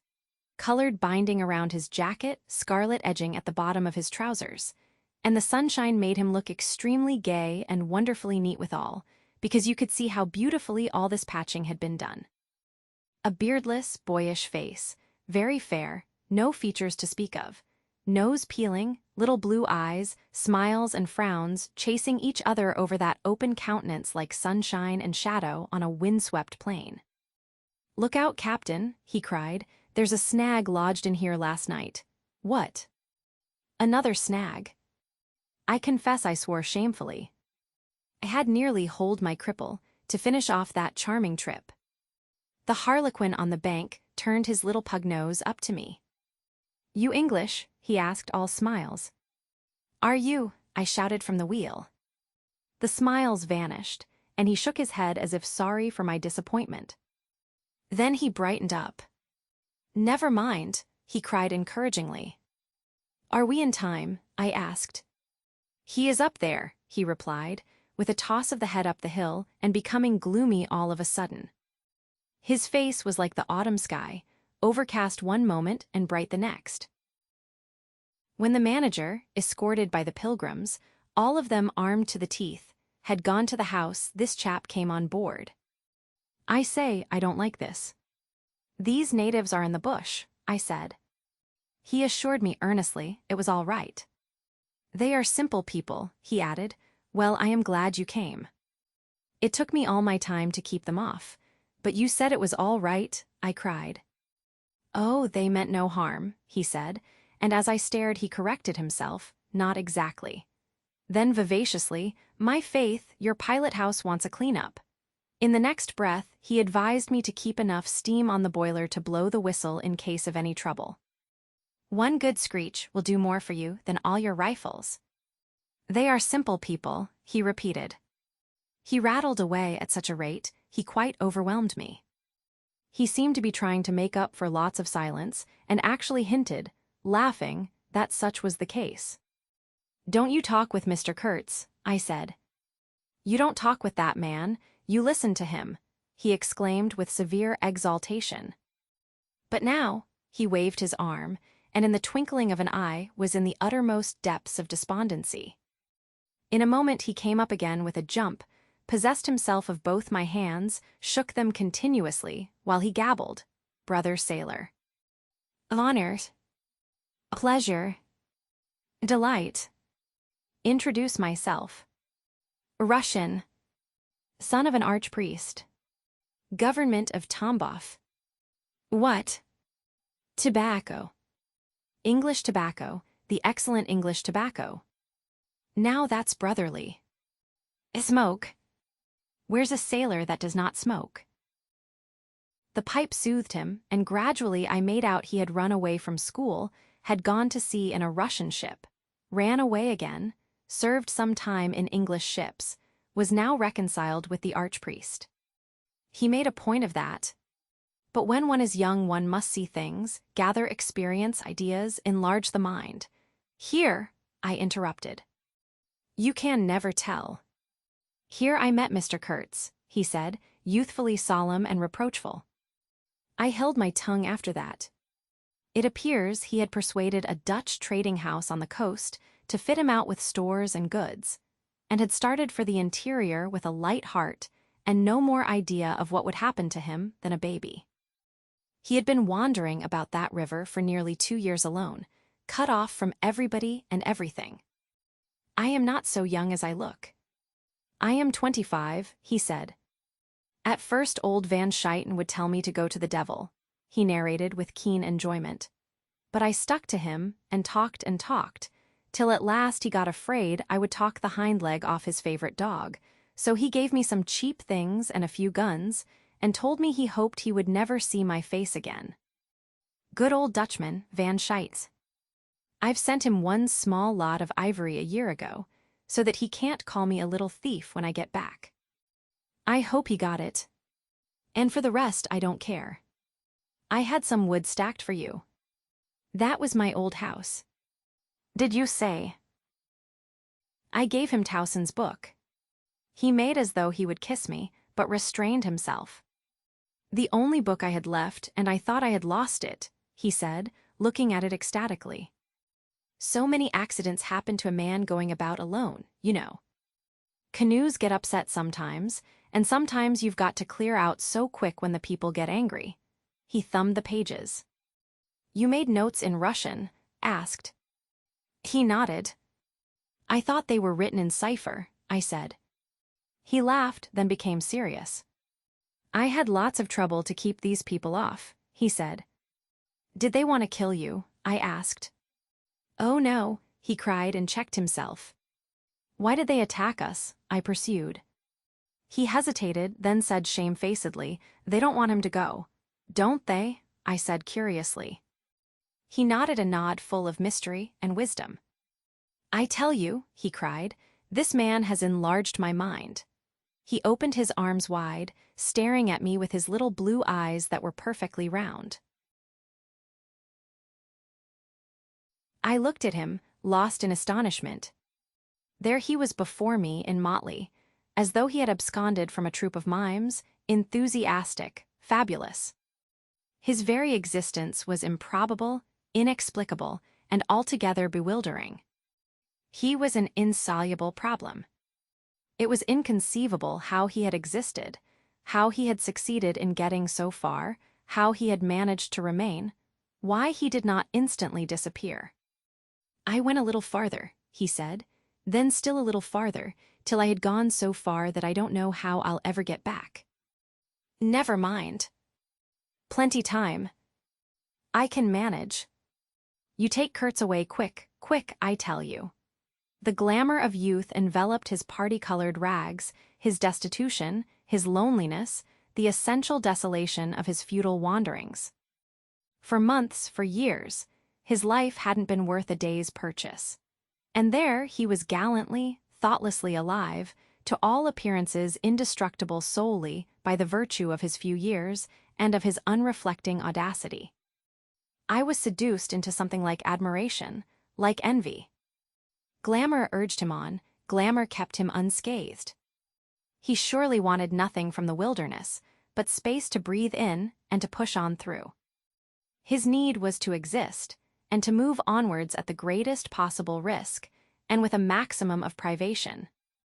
If the absolutely pure, uncalculating, unpractical spirit of adventure had ever ruled a human being, it ruled this bepatched youth. I almost envied him the possession of this modest and clear flame. It seemed to have consumed all thought of self so completely that even while he was talking to you, you forgot that it was he, the man before your eyes, who had gone through these things. I did not envy him his devotion to Kurtz, though. He had not meditated over it. It came to him, and he accepted it with a sort of eager fatalism. I must say that to me, it appeared about the most dangerous thing in every way he had come upon so far. They had come together unavoidably, like two ships becalmed near each other, and lay rubbing sides at last. I suppose Kurtz wanted an audience, because on a certain occasion, when encamped in the forest, they had talked all night, or more probably Kurtz had talked. "We talked of everything," he said, quite transported at the recollection. "I forgot there was such a thing as sleep. The night did not seem to last an hour. Everything. Everything. Of love, too. Ah, he talked to you of love," I said, much amused. "It isn't what you think," he cried, almost passionately. "It was in general. He made me see things. He threw his arms up. We were on deck at the time, and the headman of my woodcutters, lounging nearby, turned upon him his heavy and glittering eyes. I looked around, and I don't know why, but I assure you that never before did this land, this river, this jungle, the very arch of this blazing sky, appear to me so hopeless and so dark, so impenetrable to human thought, so pitiless to human weakness. And ever since you have been with him, of course," I said. "On the contrary. It appears their intercourse had been very much broken by various causes. He had, as he informed me proudly, managed to nurse Kurtz through 2 illnesses. He alluded to it as you would to some risky feat, but as a rule Kurtz wandered alone, far in the depths of the forest. Very often coming to this station, I had to wait days and days before he would turn up," he said. "Ah, it was worth waiting for, sometimes. What was he doing?" "Exploring or what?" I asked. "Oh, yes, of course. He had discovered lots of villages, a lake, too. He did not know exactly in what direction. It was dangerous to inquire too much, but mostly his expeditions had been for ivory." "But he had no goods to trade with by that time," I objected. "There's a good lot of cartridges left even yet," he answered, looking away. "To speak plainly, he raided the country," I said. He nodded. "Not alone, surely.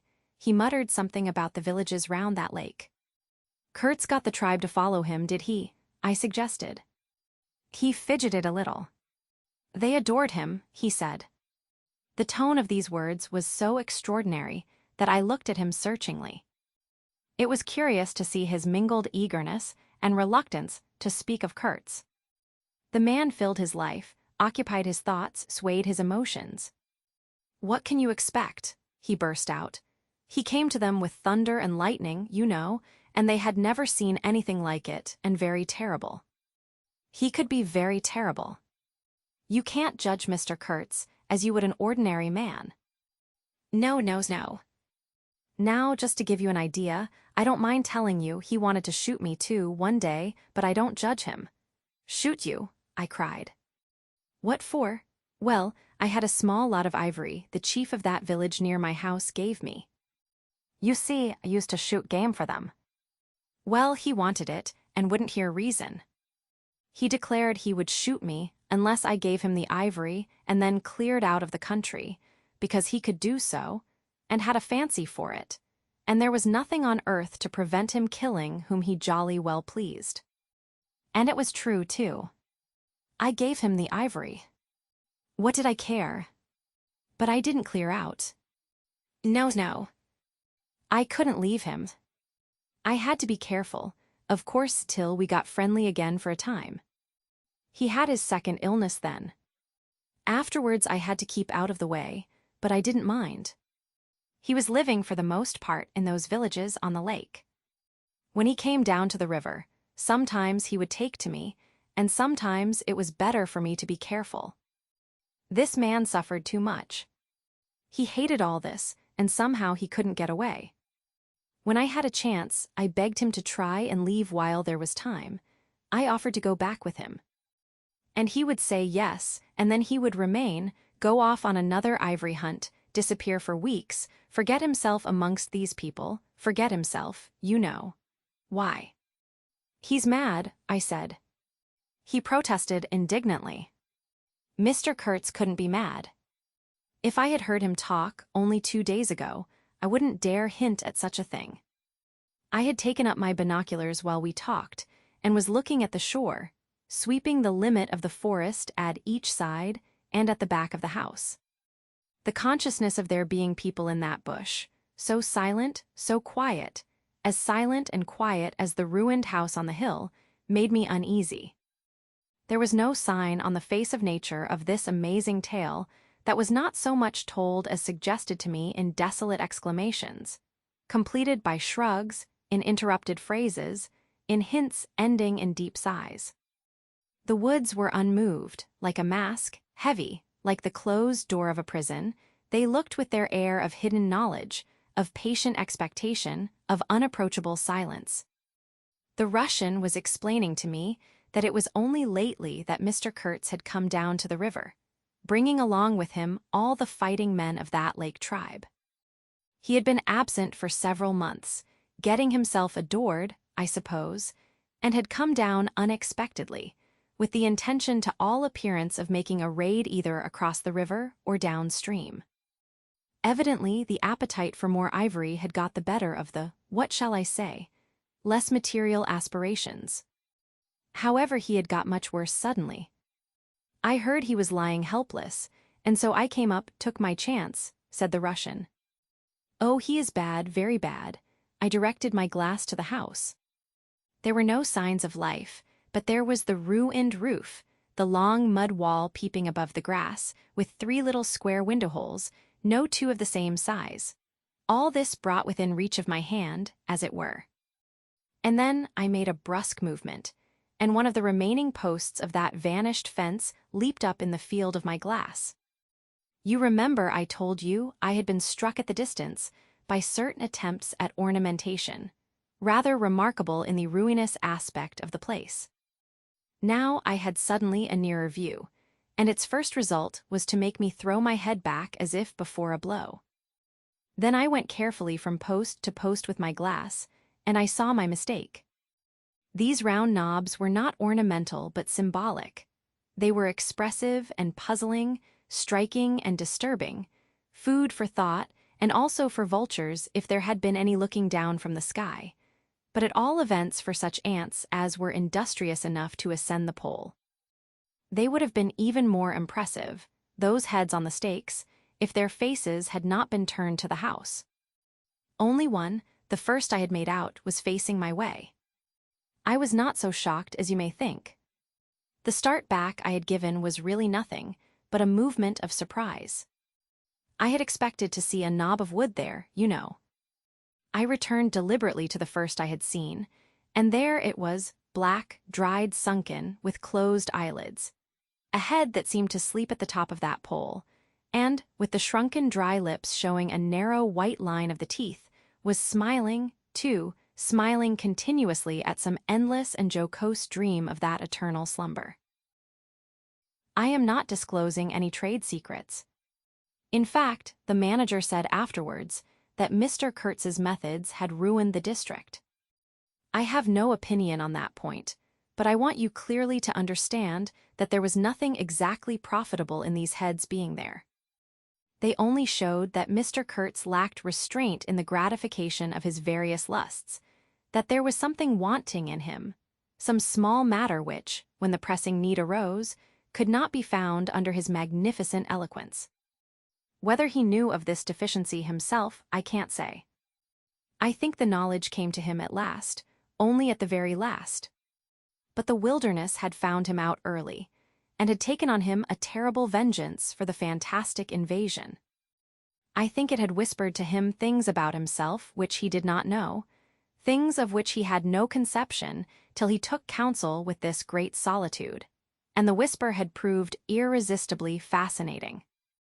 It echoed loudly within him because he was hollow at the core.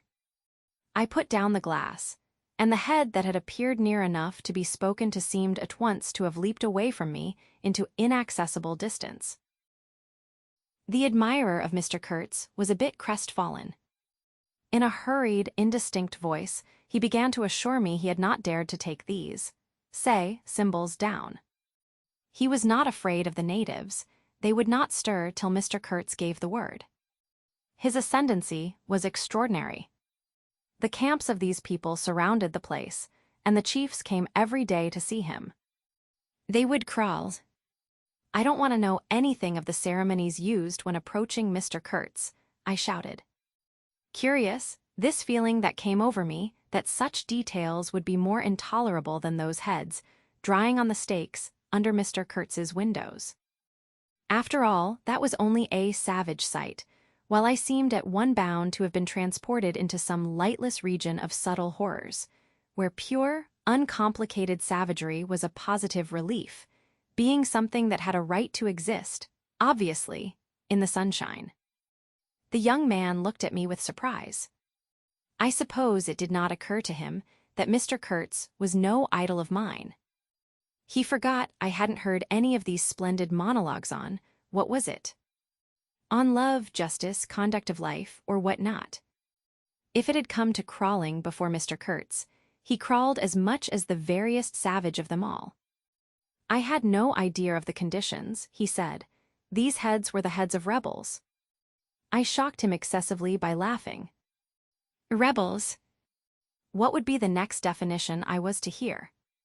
There had been enemies, criminals, workers, and these were rebels. Those rebellious heads looked very subdued to me on their sticks. "You don't know how such a life tries a man like Kurtz," cried Kurtz's last disciple. "Well, and you," I said. I am a simple man. I have no great thoughts. I want nothing from anybody. How can you compare me to?" His feelings were too much for speech, and suddenly he broke down. "I don't understand," he groaned. "I've been doing my best to keep him alive, and that's enough. I had no hand in all this. I have no abilities. There hasn't been a drop of medicine, or a mouthful of invalid food for months here." He was shamefully abandoned. A man like this, with such ideas. Shamefully. I haven't slept for the last 10 nights. His voice lost itself in the calm of the evening. The long shadows of the forest had slipped downhill while we talked, had gone far beyond the ruined hovel, beyond the symbolic row of stakes. All this was in the gloom, while we down there were yet in the sunshine, and the stretch of the river abreast of the clearing glittered in a still and dazzling splendor, with a murky and overshadowed bend above and below. Not a living soul was seen on the shore. The bushes did not rustle. Suddenly round the corner of the house, a group of men appeared, as though they had come up from the ground. They waded waist-deep in the grass, in a compact body, bearing an improvised stretcher in their midst. Instantly, in the emptiness of the landscape, a cry arose whose shrillness pierced the still air like a sharp arrow flying straight to the very heart of the land. And, as if by enchantment, streams of human beings, of naked human beings, with spears in their hands, with bows, with shields, with wild glances and savage movements, were poured into the clearing by the dark-faced and pensive forest. The bushes shook, the grass swayed for a time, and then everything stood still in attentive immobility. "Now, if he does not say the right thing to them, we are all done for," said the Russian at my elbow. The knot of men with the stretcher had stopped, too, halfway to the steamer, as if petrified. I saw the man on the stretcher sit up, lank and with an uplifted arm, above the shoulders of the bearers. Let us hope that the man who can talk so well of love in general will find some particular reason to spare us this time, I said. I resented bitterly the absurd danger of our situation. As if to be at the mercy of that atrocious phantom had been a dishonoring necessity. I could not hear a sound, but through my glasses I saw the thin arm extended commandingly, the lower jaw moving, the eyes of that apparition shining darkly far in its bony head that nodded with grotesque jerks. Kurz, that means short in German, don't it? Well, the name was as true as everything else in his life, and death. He looked at least 7 feet long. His covering had fallen off, and his body emerged from it pitiful and appalling as from a winding sheet.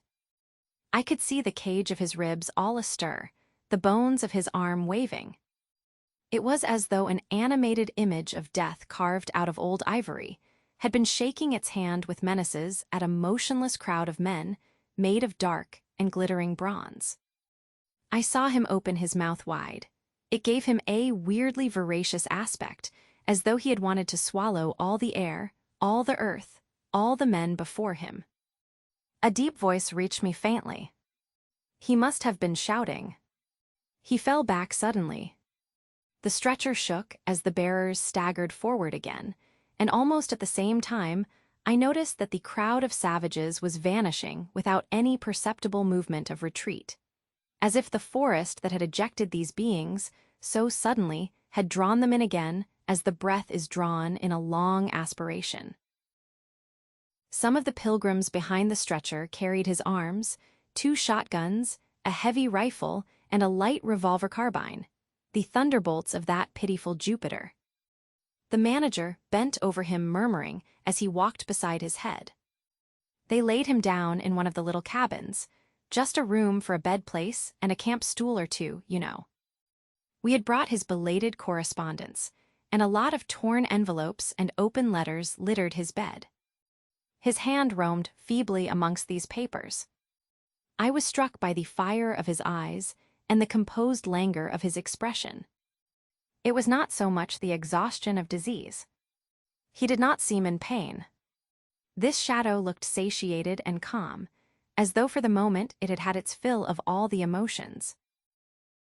He rustled one of the letters and looking straight in my face said, "I am glad." Somebody had been writing to him about me. These special recommendations were turning up again. The volume of tone he emitted without effort, almost without the trouble of moving his lips, amazed me. A voice. A voice. It was grave, profound, vibrating, while the man did not seem capable of a whisper. However, he had enough strength in him, factitious, no doubt, to very nearly make an end of us, as you shall hear directly. The manager appeared silently in the doorway. I stepped out at once, and he drew the curtain after me. The Russian, eyed curiously by the pilgrims, was staring at the shore. I followed the direction of his glance. Dark human shapes could be made out in the distance, flitting indistinctly against the gloomy border of the forest, and near the river 2 bronze figures, leaning on tall spears, stood in the sunlight under fantastic headdresses of spotted skins, warlike and still in statuesque repose. And from right to left along the lighted shore moved a wild and gorgeous apparition of a woman.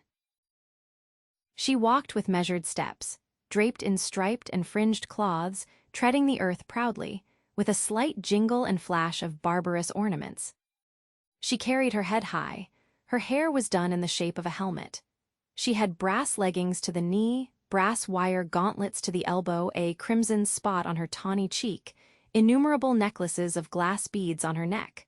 Bizarre things, charms, gifts of witchmen that hung about her, glittered and trembled at every step. She must have had the value of several elephant tusks upon her. She was savage and superb, wild-eyed and magnificent. There was something ominous and stately in her deliberate progress.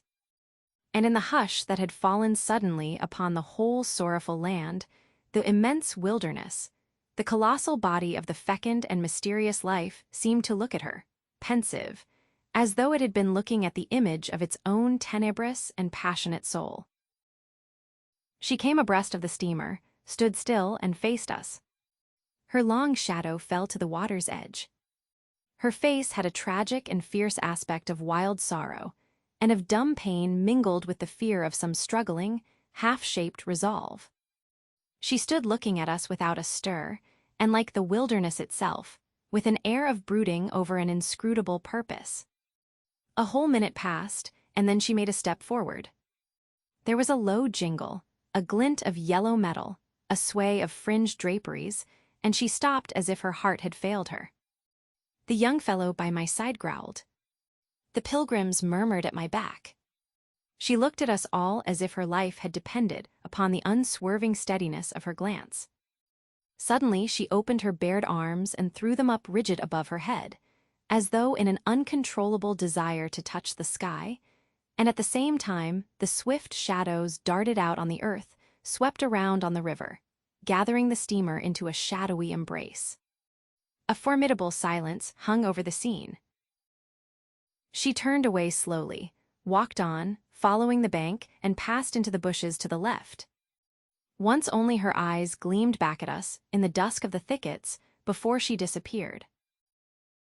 If she had offered to come aboard, I really think I would have tried to shoot her, said the man of patches, nervously. I have been risking my life every day for the last fortnight to keep her out of the house. She got in one day and kicked up a row about those miserable rags, picked up in the storeroom to mend my clothes with. I wasn't decent. At least it must have been that, for she talked like a fury to Kurtz for an hour, pointing at me now and then. I don't understand the dialect of this tribe. Luckily for me, I fancy Kurtz felt too ill that day to care, or there would have been mischief. I don't understand. No, it's too much for me. Ah, well, it's all over now. At this moment I heard Kurtz's deep voice behind the curtain. Save me. Save the ivory, you mean. Don't tell me. Save me. Why, I've had to save you. You are interrupting my plans now. Sick. Sick. Not so sick as you would like to believe. Never mind. I'll carry my ideas out yet. I will return. I'll show you what can be done. You with your little peddling notions, you are interfering with me. I will return. The manager came out. He did me the honor to take me under the arm and lead me aside. He is very low, he said. He considered it necessary to sigh, but neglected to be consistently sorrowful. We have done all we could for him, haven't we? But there is no disguising the fact. Mr. Kurtz has done more harm than good to the company. He did not see the time was not ripe for vigorous action. Cautiously, that's my principle. We must be cautious yet. The district is closed to us for a time. Deplorable. Upon the whole, the trade will suffer. I don't deny there is a remarkable quantity of ivory, mostly fossil. We must save it at all events, but look how precarious the position is, and why. Because the method is unsound. Do you, said I, looking at the shore, call it unsound method? Without doubt, he exclaimed hotly. Don't you? No method at all, I murmured after a while. Exactly, he exulted. I anticipated this. Shows a complete want of judgment. It is my duty to point it out in the proper quarter. Oh, said I, that fellow, what's his name? The brickmaker will make a readable report for you. He appeared confounded for a moment. It seemed to me I had never breathed an atmosphere so vile, and I turned mentally to Kurtz for relief, positively for relief. Nevertheless, I think Mr. Kurtz is a remarkable man, I said with emphasis. He started, dropped on me a heavy glance, said very quietly, he was, and turned his back on me. My hour of favor was over. I found myself lumped along with Kurtz as a partisan of methods for which the time was not ripe. I was unsound. But it was something to have at least a choice of nightmares.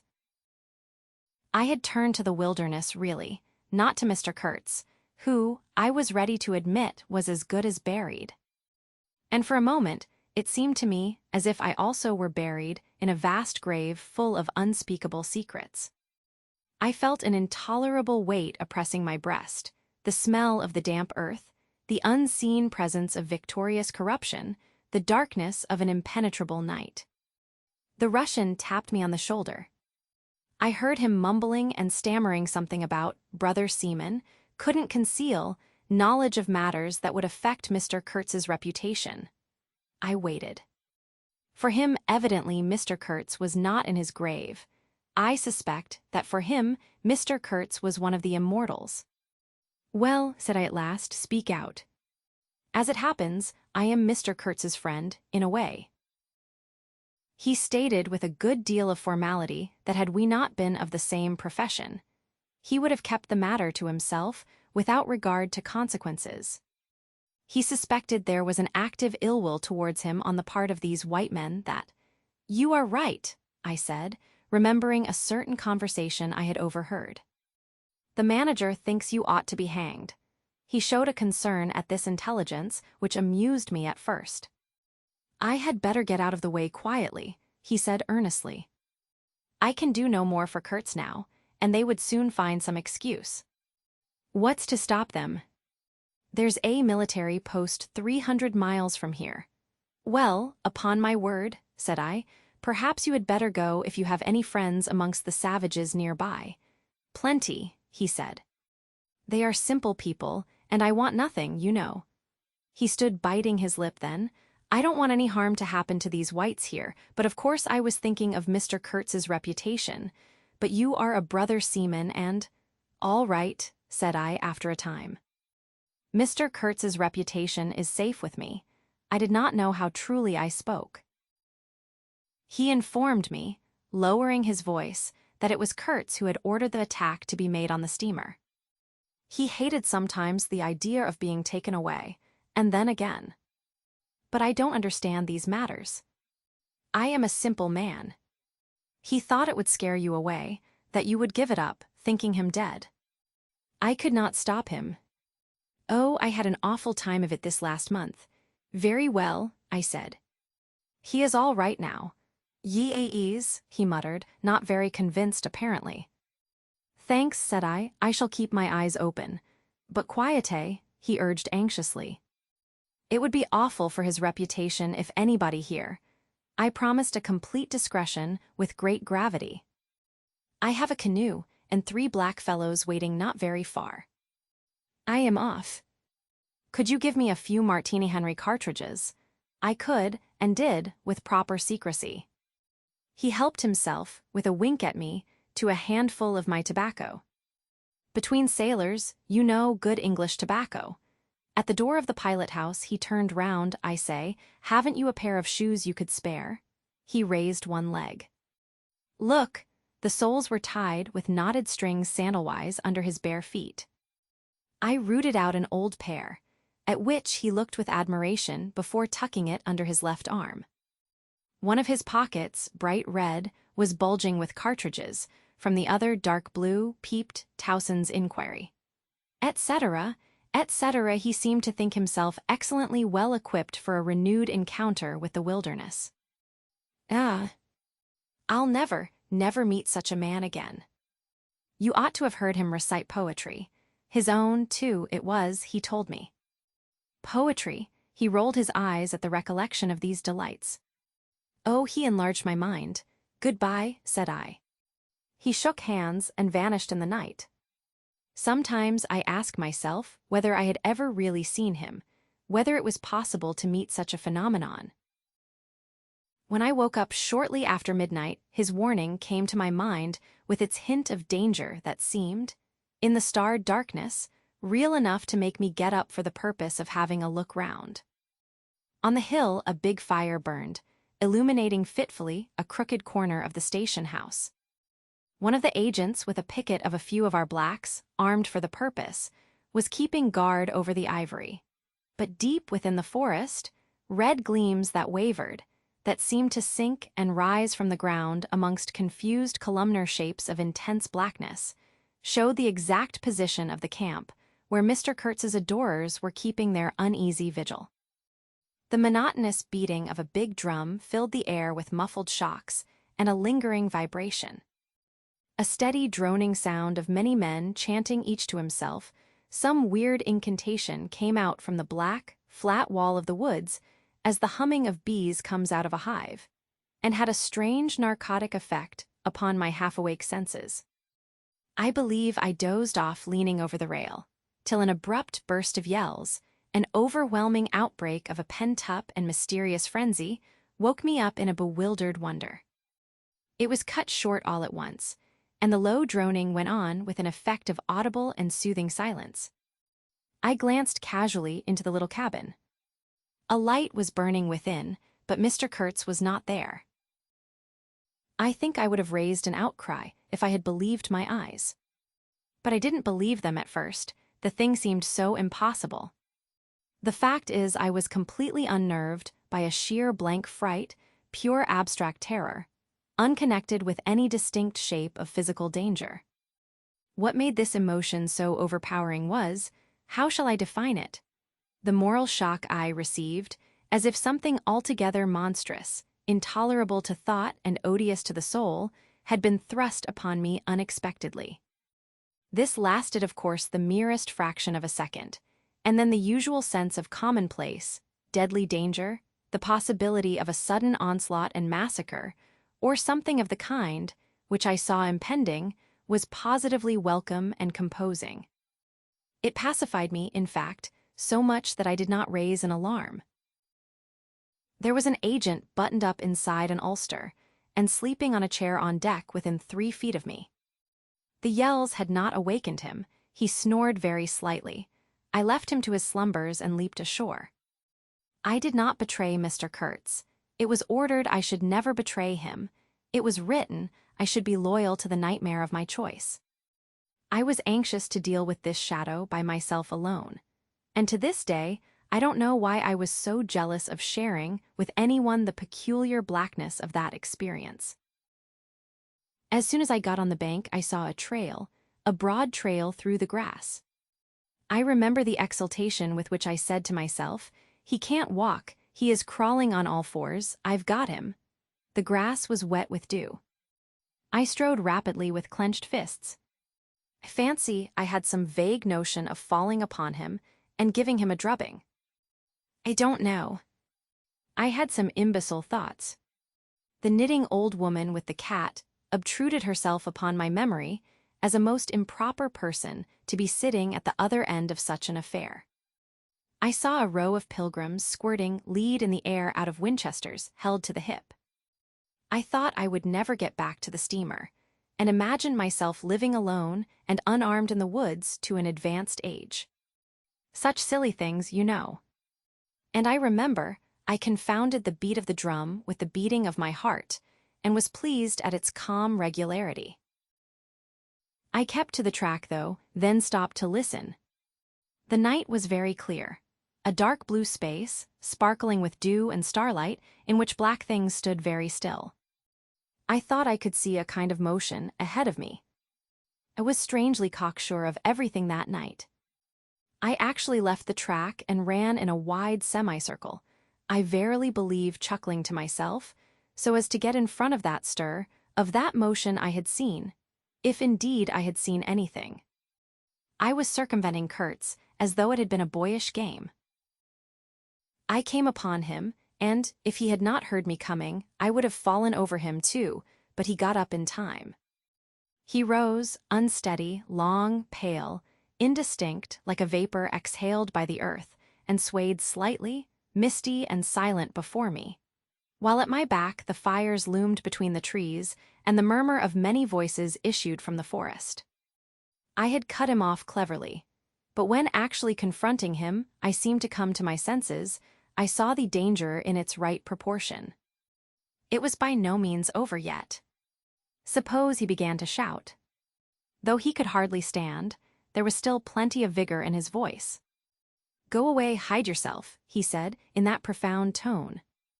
It was very awful. I glanced back. We were within 30 yards from the nearest fire. A black figure stood up, strode on long black legs, waving long black arms across the glow. It had horns, antelope horns, I think, on its head. Some sorcerer, some witchman, no doubt. It looked fiend-like enough. "Do you know what you're doing?" I whispered. "Perfectly," he answered, raising his voice for that single word. It sounded to me far off and yet loud, like a hail through a speaking trumpet. "If he makes a row, we are lost," I thought to myself. This clearly was not a case for fisticuffs. Even apart from the very natural aversion I had to beat that shadow, this wandering and tormented thing. "You will be lost," I said, utterly lost. "One gets sometimes such a flash of inspiration, you know." I did say the right thing, though indeed he could not have been more irretrievably lost than he was at this very moment, when the foundations of our intimacy were being laid, to endure, even to the end, even beyond. "I had immense plans," he muttered irresolutely. "Yes," said I, "but if you try to shout I'll smash your head with." There was not a stick or a stone near. "I will throttle you for good," I corrected myself. "I was on the threshold of great things," he pleaded, in a voice of longing, with a wistfulness of tone that made my blood run cold. "And now for this stupid scoundrel. Your success in Europe is assured in any case," I affirmed steadily. I did not want to have the throttling of him, you understand, and indeed it would have been very little use for any practical purpose. I tried to break the spell, the heavy, mute spell of the wilderness. That seemed to draw him to its pitiless breast by the awakening of forgotten and brutal instincts, by the memory of gratified and monstrous passions. This alone, I was convinced, had driven him out to the edge of the forest, to the bush, towards the gleam of fires, the throb of drums, the drone of weird incantations. This alone had beguiled his unlawful soul beyond the bounds of permitted aspirations. And don't you see, the terror of the position was not in being knocked on the head, though I had a very lively sense of that danger, too, but in this, that I had to deal with a being to whom I could not appeal in the name of anything high or low. I had, even like the niggers, to invoke him, himself, his own exalted and incredible degradation. There was nothing either above or below him, and I knew it. He had kicked himself loose of the earth. Confound the man. He had kicked the very earth to pieces. He was alone, and I before him did not know whether stood on the ground or floated in the air. I've been telling you what we said, repeating the phrases we pronounced, but what's the good? They were common everyday words, the familiar, vague sounds exchanged on every waking day of life. But what of that? They had behind them, to my mind, the terrific suggestiveness of words heard in dreams, of phrases spoken in nightmares. Soul. If anybody ever struggled with a soul, I am the man. And I wasn't arguing with a lunatic either. Believe me or not, his intelligence was perfectly clear. Concentrated, it is true, upon himself with horrible intensity, yet clear. And therein was my only chance, barring, of course, the killing him there and then, which wasn't so good on account of unavoidable noise. But his soul was mad. Being alone in the wilderness, it had looked within itself, and, by heavens, I tell you, it had gone mad. I had, for my sins, I suppose, to go through the ordeal of looking into it myself. No eloquence could have been so withering to one's belief in mankind as his final burst of sincerity. He struggled with himself, too. I saw it, I heard it. I saw the inconceivable mystery of a soul that knew no restraint, no faith, and no fear, yet struggling blindly with itself.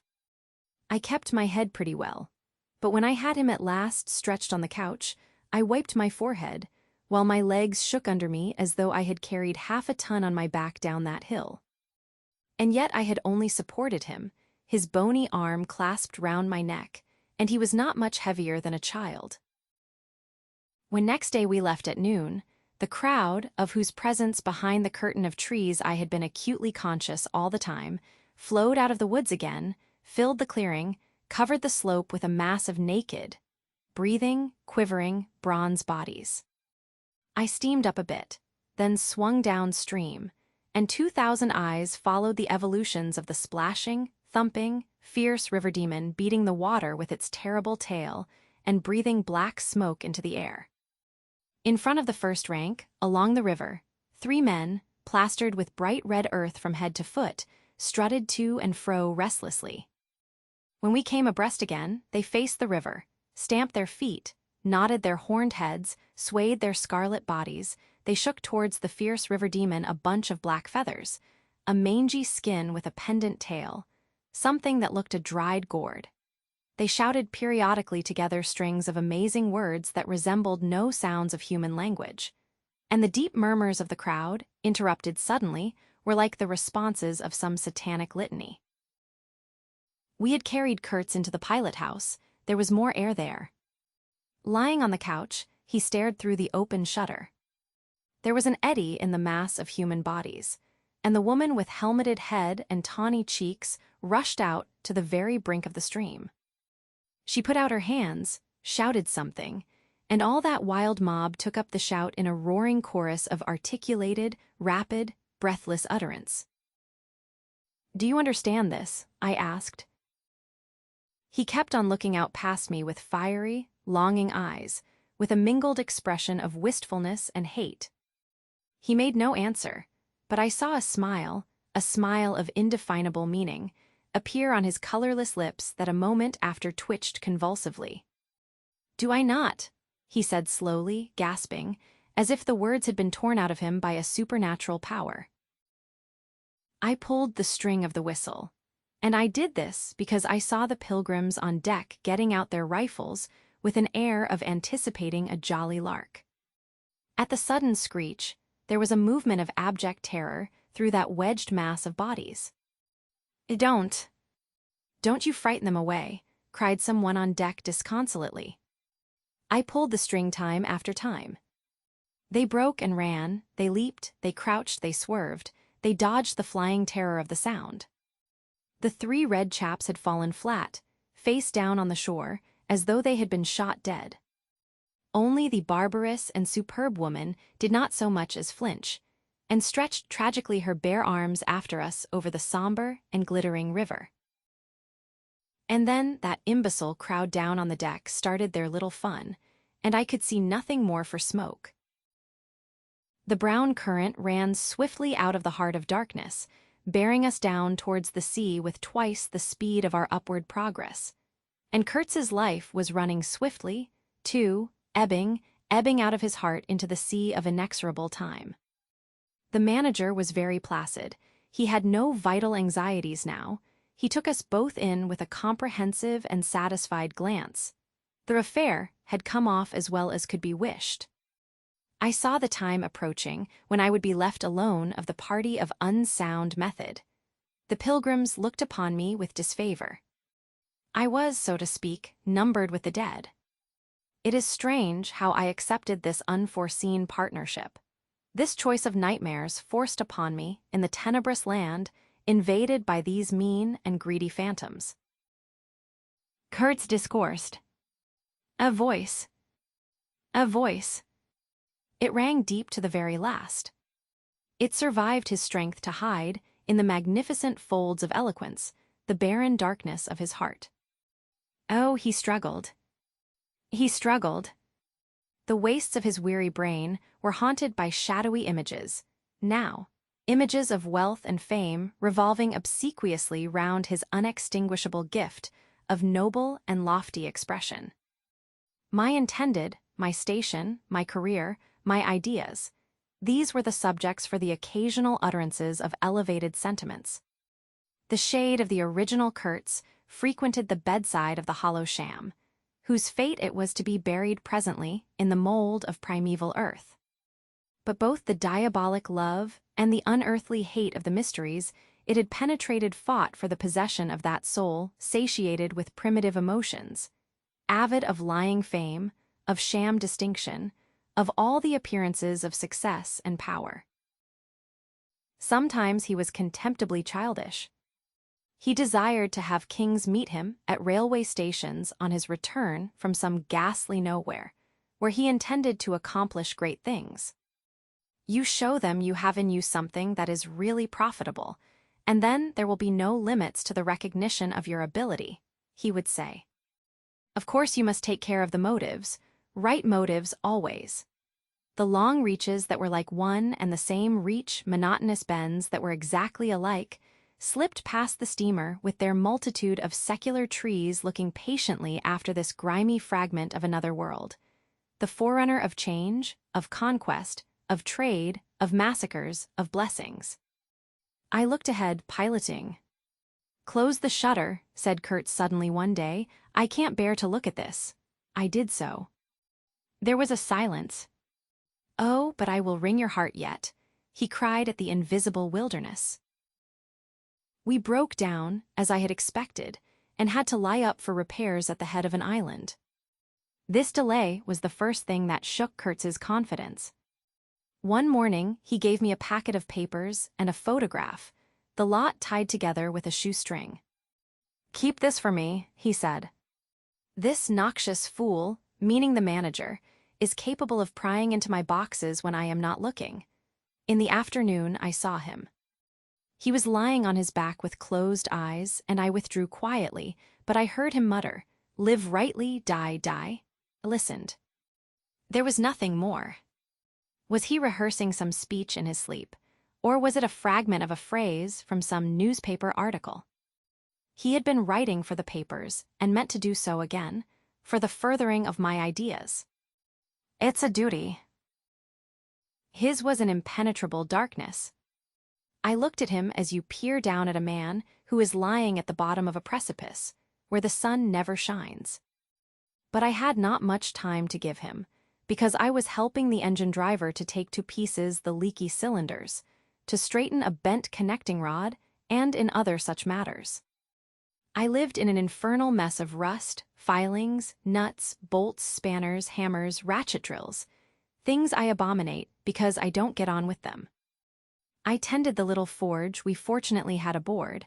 I toiled wearily in a wretched scrap heap, unless I had the shakes too bad to stand. One evening, coming in with a candle, I was startled to hear him say a little tremulously, "I am lying here in the dark waiting for death." The light was within a foot of his eyes. I forced myself to murmur, "Oh, nonsense," and stood over him as if transfixed. Anything approaching the change that came over his features I have never seen before, and hope never to see again. Oh, I wasn't touched. I was fascinated. It was as though a veil had been rent. I saw on that ivory face the expression of somber pride, of ruthless power, of craven terror, of an intense and hopeless despair.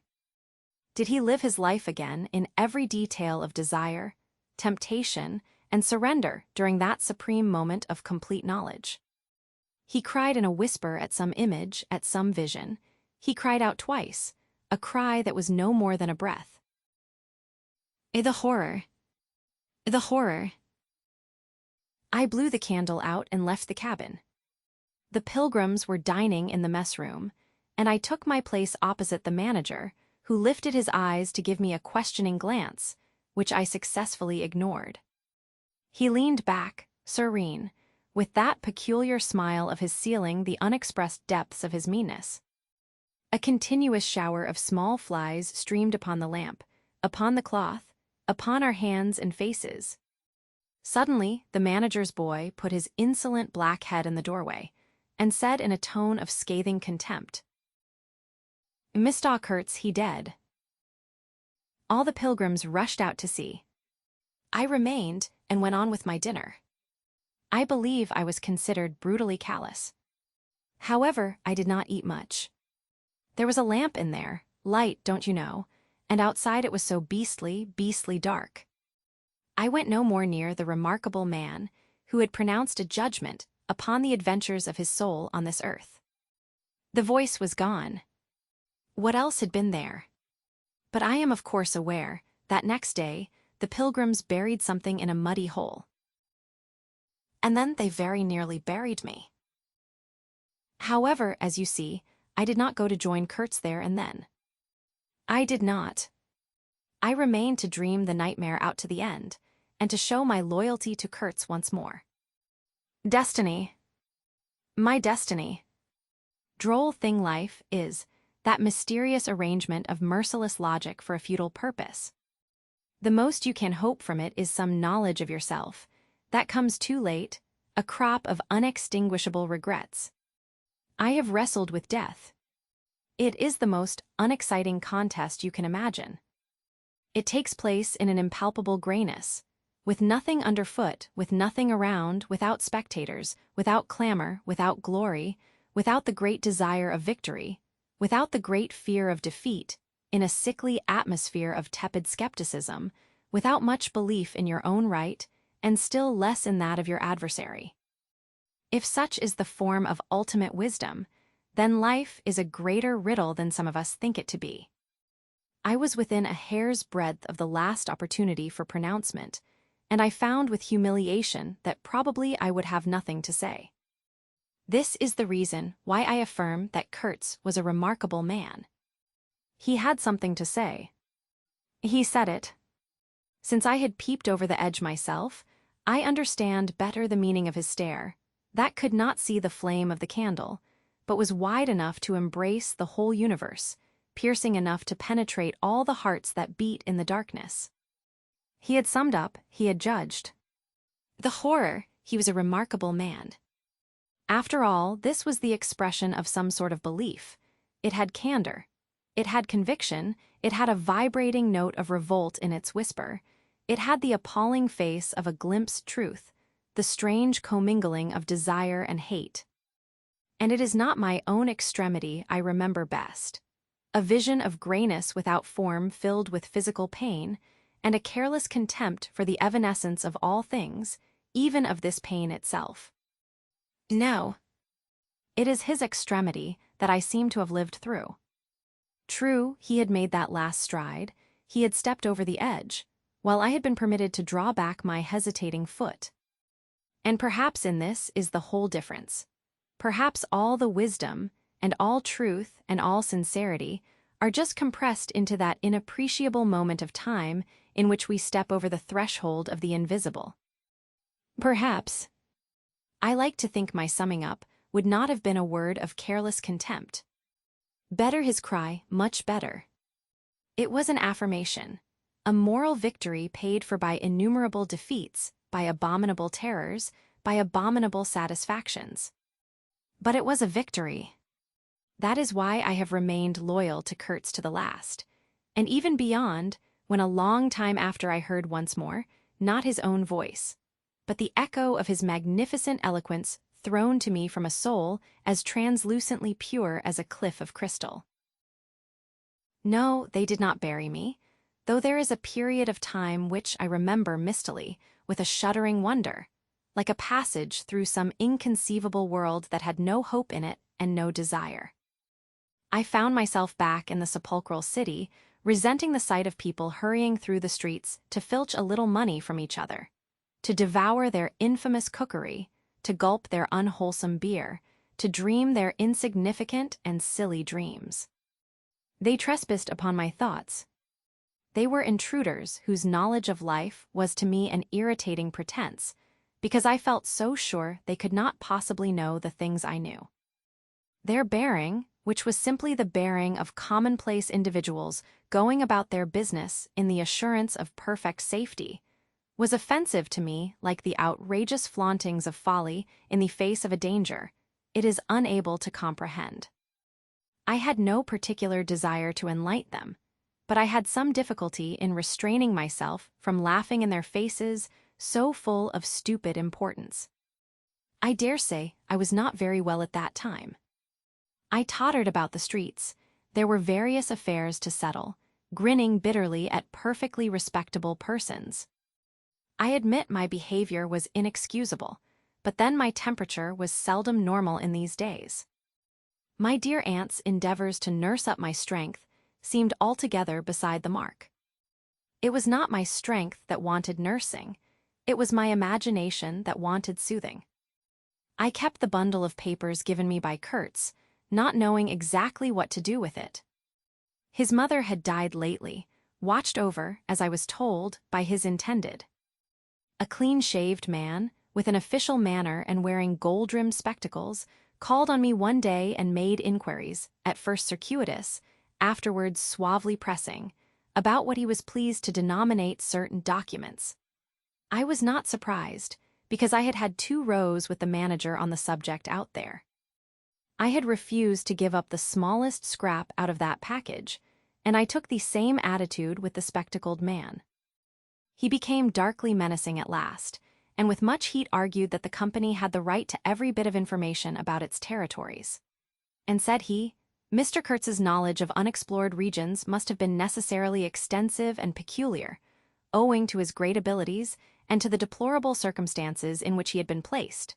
Therefore, I assured him, Mr. Kurtz's knowledge, however extensive, did not bear upon the problems of commerce or administration. He invoked then the name of science. It would be an incalculable loss if, etc., etc. I offered him the report on the suppression of savage customs, with the postscriptum torn off. He took it up eagerly, but ended by sniffing at it with an air of contempt. This is not what we had a right to expect, he remarked. Expect nothing else, I said. There are only private letters. He withdrew upon some threat of legal proceedings, and I saw him no more. But another fellow, calling himself Kurtz's cousin, appeared 2 days later, and was anxious to hear all the details about his dear relative's last moments. Incidentally, he gave me to understand that Kurtz had been essentially a great musician. There was the making of an immense success, said the man, who was an organist, I believe, with lank gray hair flowing over a greasy coat collar. I had no reason to doubt his statement, and to this day I am unable to say what was Kurtz's profession, whether he ever had any, which was the greatest of his talents. I had taken him for a painter who wrote for the papers, or else for a journalist who could paint, but even the cousin, who took snuff during the interview, could not tell me what he had been exactly. He was a universal genius. On that point I agreed with the old chap, who thereupon blew his nose noisily into a large cotton handkerchief, and withdrew in senile agitation, bearing off some family letters and memoranda without importance. Ultimately, a journalist anxious to know something of the fate of his dear colleague turned up. This visitor informed me Kurtz's proper sphere ought to have been politics on the popular side. He had furry straight eyebrows, bristly hair cropped short, an eyeglass on a broad ribbon, and, becoming expansive, confessed his opinion that Kurtz really couldn't write a bit. But heavens! How that man could talk! He electrified large meetings. He had faith, don't you see? He had the faith. He could get himself to believe anything, anything. He would have been a splendid leader of an extreme party. What party? I asked. Any party, answered the other. He was an extremist. Did I not think so? I assented. Did I know, he asked, with a sudden flash of curiosity, what it was that had induced him to go out there?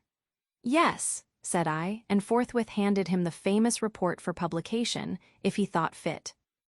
He glanced through it hurriedly, mumbling all the time, judged it would do, and took himself off with this plunder.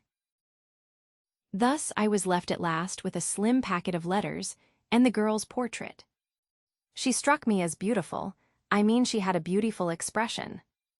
I know that the sunlight can be made to lie, too, yet one felt that no manipulation of light and pose could have conveyed the delicate shade of truthfulness upon those features. She seemed ready to listen without mental reservation, without suspicion, without a thought for herself. I concluded I would go and give her back her portrait, and those letters myself. Curiosity. Yes, and also some other feeling perhaps. All that had been Kurtz's had passed out of my hands. His soul, his body, his station, his plans, his ivory, his career. There remained only his memory and his intended, and I wanted to give that up, too, to the past, in a way to surrender personally all that remained of him with me to that oblivion which is the last word of our common fate. I don't defend myself. I had no clear perception of what it was I really wanted. Perhaps it was an impulse of unconscious loyalty. or the fulfillment of one of those ironic necessities that lurk in the facts of human existence? I don't know. I can't tell. But I went.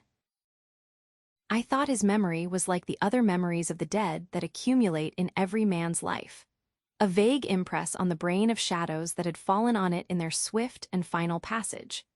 But before the high and ponderous door, between the tall houses of a street as still and decorous as a well-kept alley in a cemetery, I had a vision of him on the stretcher, opening his mouth voraciously, as if to devour all the earth with all its mankind.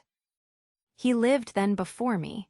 He lived as much as he had ever lived, a shadow insatiable of splendid appearances, of frightful realities, a shadow darker than the shadow of the night and draped nobly in the folds of a gorgeous eloquence. The vision seemed to enter the house with me. The stretcher, the phantom bearers, the wild crowd of obedient worshippers, the gloom of the forests, the glitter of the reach between the murky bends, the beat of the drum, regular and muffled like the beating of a heart, the heart of a conquering darkness. It was a moment of triumph for the wilderness, an invading and vengeful rush which, it seemed to me, I would have to keep back alone for the salvation of another soul. And the memory of what I had heard him say afar there, with the horned shapes stirring at my back, in the glow of fires, within the patient woods, those broken phrases came back to me, were heard again in their ominous and terrifying simplicity.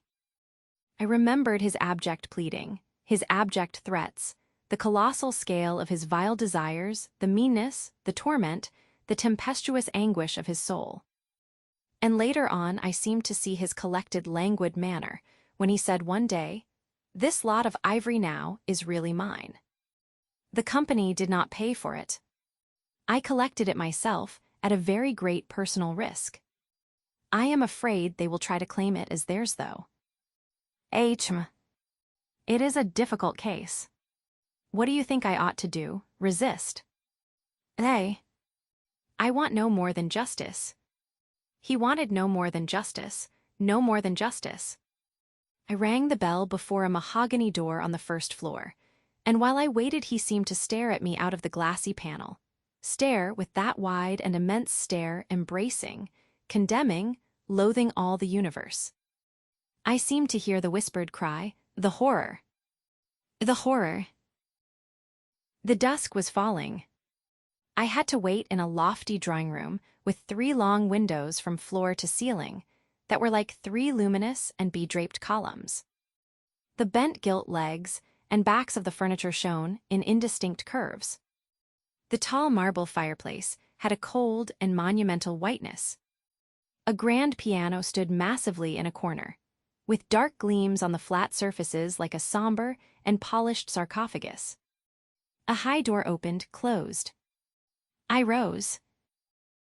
She came forward, all in black with a pale head, floating towards me in the dusk. She was in mourning.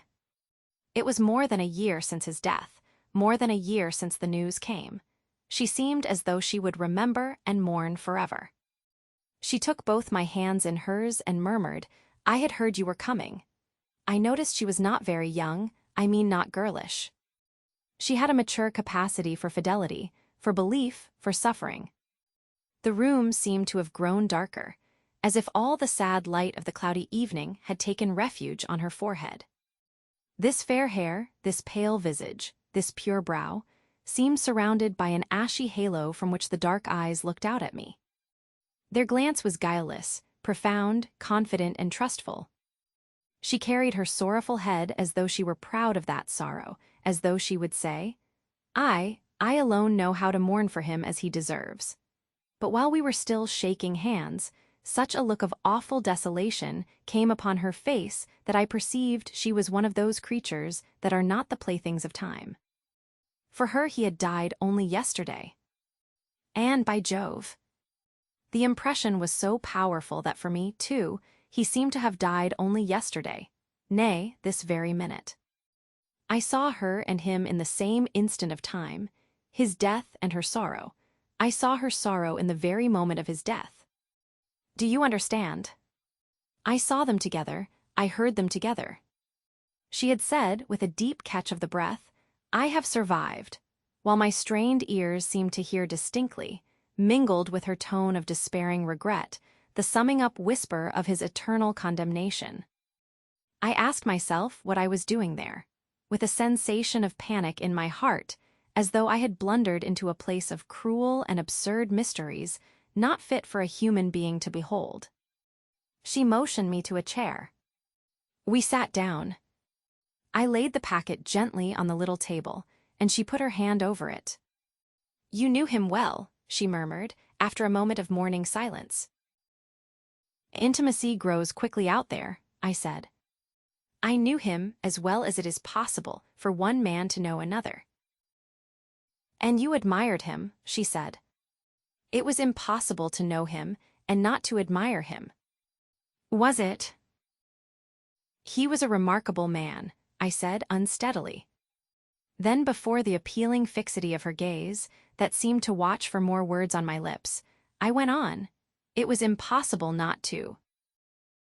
"Love him," she finished eagerly, silencing me into an appalled dumbness. "How true. How true. But when you think that no one knew him so well as I had all his noble confidence. I knew him best." "You knew him best," I repeated. And perhaps she did. But with every word spoken, the room was growing darker, and only her forehead, smooth and white, remained illumined by the inextinguishable light of belief and love. "You were his friend," she went on. "His friend," she repeated, a little louder. "You must have been, if he had given you this and sent you to me. I feel I can speak to you, and oh, I must speak. I want you, you who have heard his last words, to know I have been worthy of him. It is not pride. Yes, I am proud to know, understood him better than anyone on earth. He told me so himself. And since his mother died, I have had no one, to. I listened. The darkness deepened. I was not even sure whether he had given me the right bundle. I rather suspect he wanted me to take care of another batch of his papers, which, after his death, I saw the manager examining under the lamp. And the girl talked, easing her pain in the certitude of my sympathy. She talked as thirsty men drink. I had heard that her engagement with Kurtz had been disapproved by her people. He wasn't rich enough or something. And indeed, I don't know whether he had not been a pauper all his life. He had given me some reason to infer that it was his impatience of comparative poverty that drove him out there. Elliot, who was not his friend who had heard him speak once, she was saying. He drew men towards him by what was best in them. She looked at me with intensity.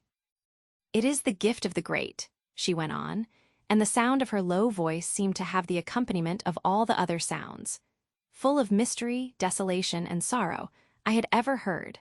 The ripple of the river, the soughing of the trees swayed by the wind, the murmurs of the crowds, the faint ring of incomprehensible words cried from afar, the whisper of a voice speaking from beyond the threshold of an eternal darkness. "But you have heard him. You know," she cried. "Yes, I know," I said with something like despair in my heart, but bowing my head before the faith that was in her, before that great and saving illusion that shone with an unearthly glow in the darkness, in the triumphant darkness from which I could not have defended her, from which I could not even defend myself. "What a loss to me, to us," she corrected herself with beautiful generosity, then added in a murmur, "to the world." By the last gleams of twilight I could see the glitter of her eyes, full of tears that would not fall. "I have been very happy, very fortunate, very proud," she went on. "Too fortunate. Too happy for a little while. And now I am unhappy for life." She stood up. Her fair hair seemed to catch all the remaining light in a glimmer of gold. I rose too. "And of all this," she went on mournfully, "of all his promise and of all his greatness, of his generous mind, of his noble heart, nothing remains, nothing but a memory. You and I. We shall always remember him, I said hastily. No, she cried. It is impossible that all this should be lost, that such a life should be sacrificed to leave nothing but sorrow. You know what vast plans he had. I knew of them, too. I could not perhaps understand, but others knew of them. Something must remain. His words, at least, have not died. His words will remain, I said. And his example, she whispered to herself. Men looked up to him, his goodness shone in every act. His example. True, I said, his example too. Yes, his example. I forgot that. But I do not. I cannot believe, not yet. I cannot believe that I shall never see him again, that nobody will see him again, never, never, never.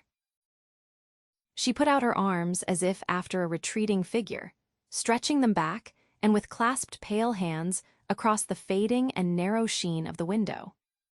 Never see him. I saw him clearly enough then. I shall see this eloquent phantom as long as I live, and I shall see her, too, a tragic and familiar shade, resembling in this gesture another one, tragic also, and bedecked with powerless charms, stretching bare brown arms over the glitter of the infernal stream, the stream of darkness. She said suddenly, very low, he died as he lived. His end, said I, with dull anger stirring in me, was in every way worthy of his life. And I was not with him, she murmured. My anger subsided before a feeling of infinite pity. "'S everything that could be done," I mumbled. Ah, but I believed in him more than anyone on earth, more than his own mother, more than himself. I needed me. I would have treasured every sigh, every word, every sign, every glance. I felt like a chill grip on my chest. Don't, I said, in a muffled voice. Forgive me.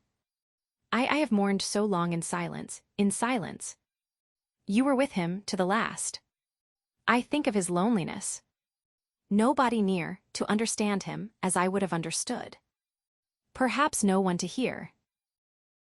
To the very end, I said shakily. I heard his very last words. I stopped in a fright. Repeat them, she murmured in a heartbroken tone. I want something to live with. I was on the point of crying at her. Don't you hear them? The dusk was repeating them in a persistent whisper all around us, in a whisper that seemed to swell menacingly like the first whisper of a rising wind. The horror. The horror. His last word, to live with, she insisted. Don't you understand? I loved him. I loved him. I loved him. I pulled myself together and spoke slowly. The last word he pronounced was your name. I heard a light sigh, and then my heart stood still, stopped dead short by an exulting and terrible cry, by the cry of inconceivable triumph and of unspeakable pain. I knew it, I was sure. She knew. And he was sure. I heard her weeping. She had hidden her face in her hands. It seemed to me that the house would collapse before I could escape, that the heavens would fall upon my head. But nothing happened. The heavens do not fall for such a trifle. Would they have fallen, I wonder, if I had rendered Kurtz that justice which was his due? Hadn't he said he wanted only justice? But I couldn't. I could not tell her. It would have been too dark altogether. Marlowe ceased and sat apart, indistinct and silent, in the pose of a meditating Buddha. Nobody moved for a time. We have lost the first of the ebb, said the director suddenly. I raised my head. The offing was barred by a black bank of clouds, and the tranquil waterway leading to the uttermost ends of the earth flowed somber under an overcast sky, seemed to lead into the heart of an immense darkness.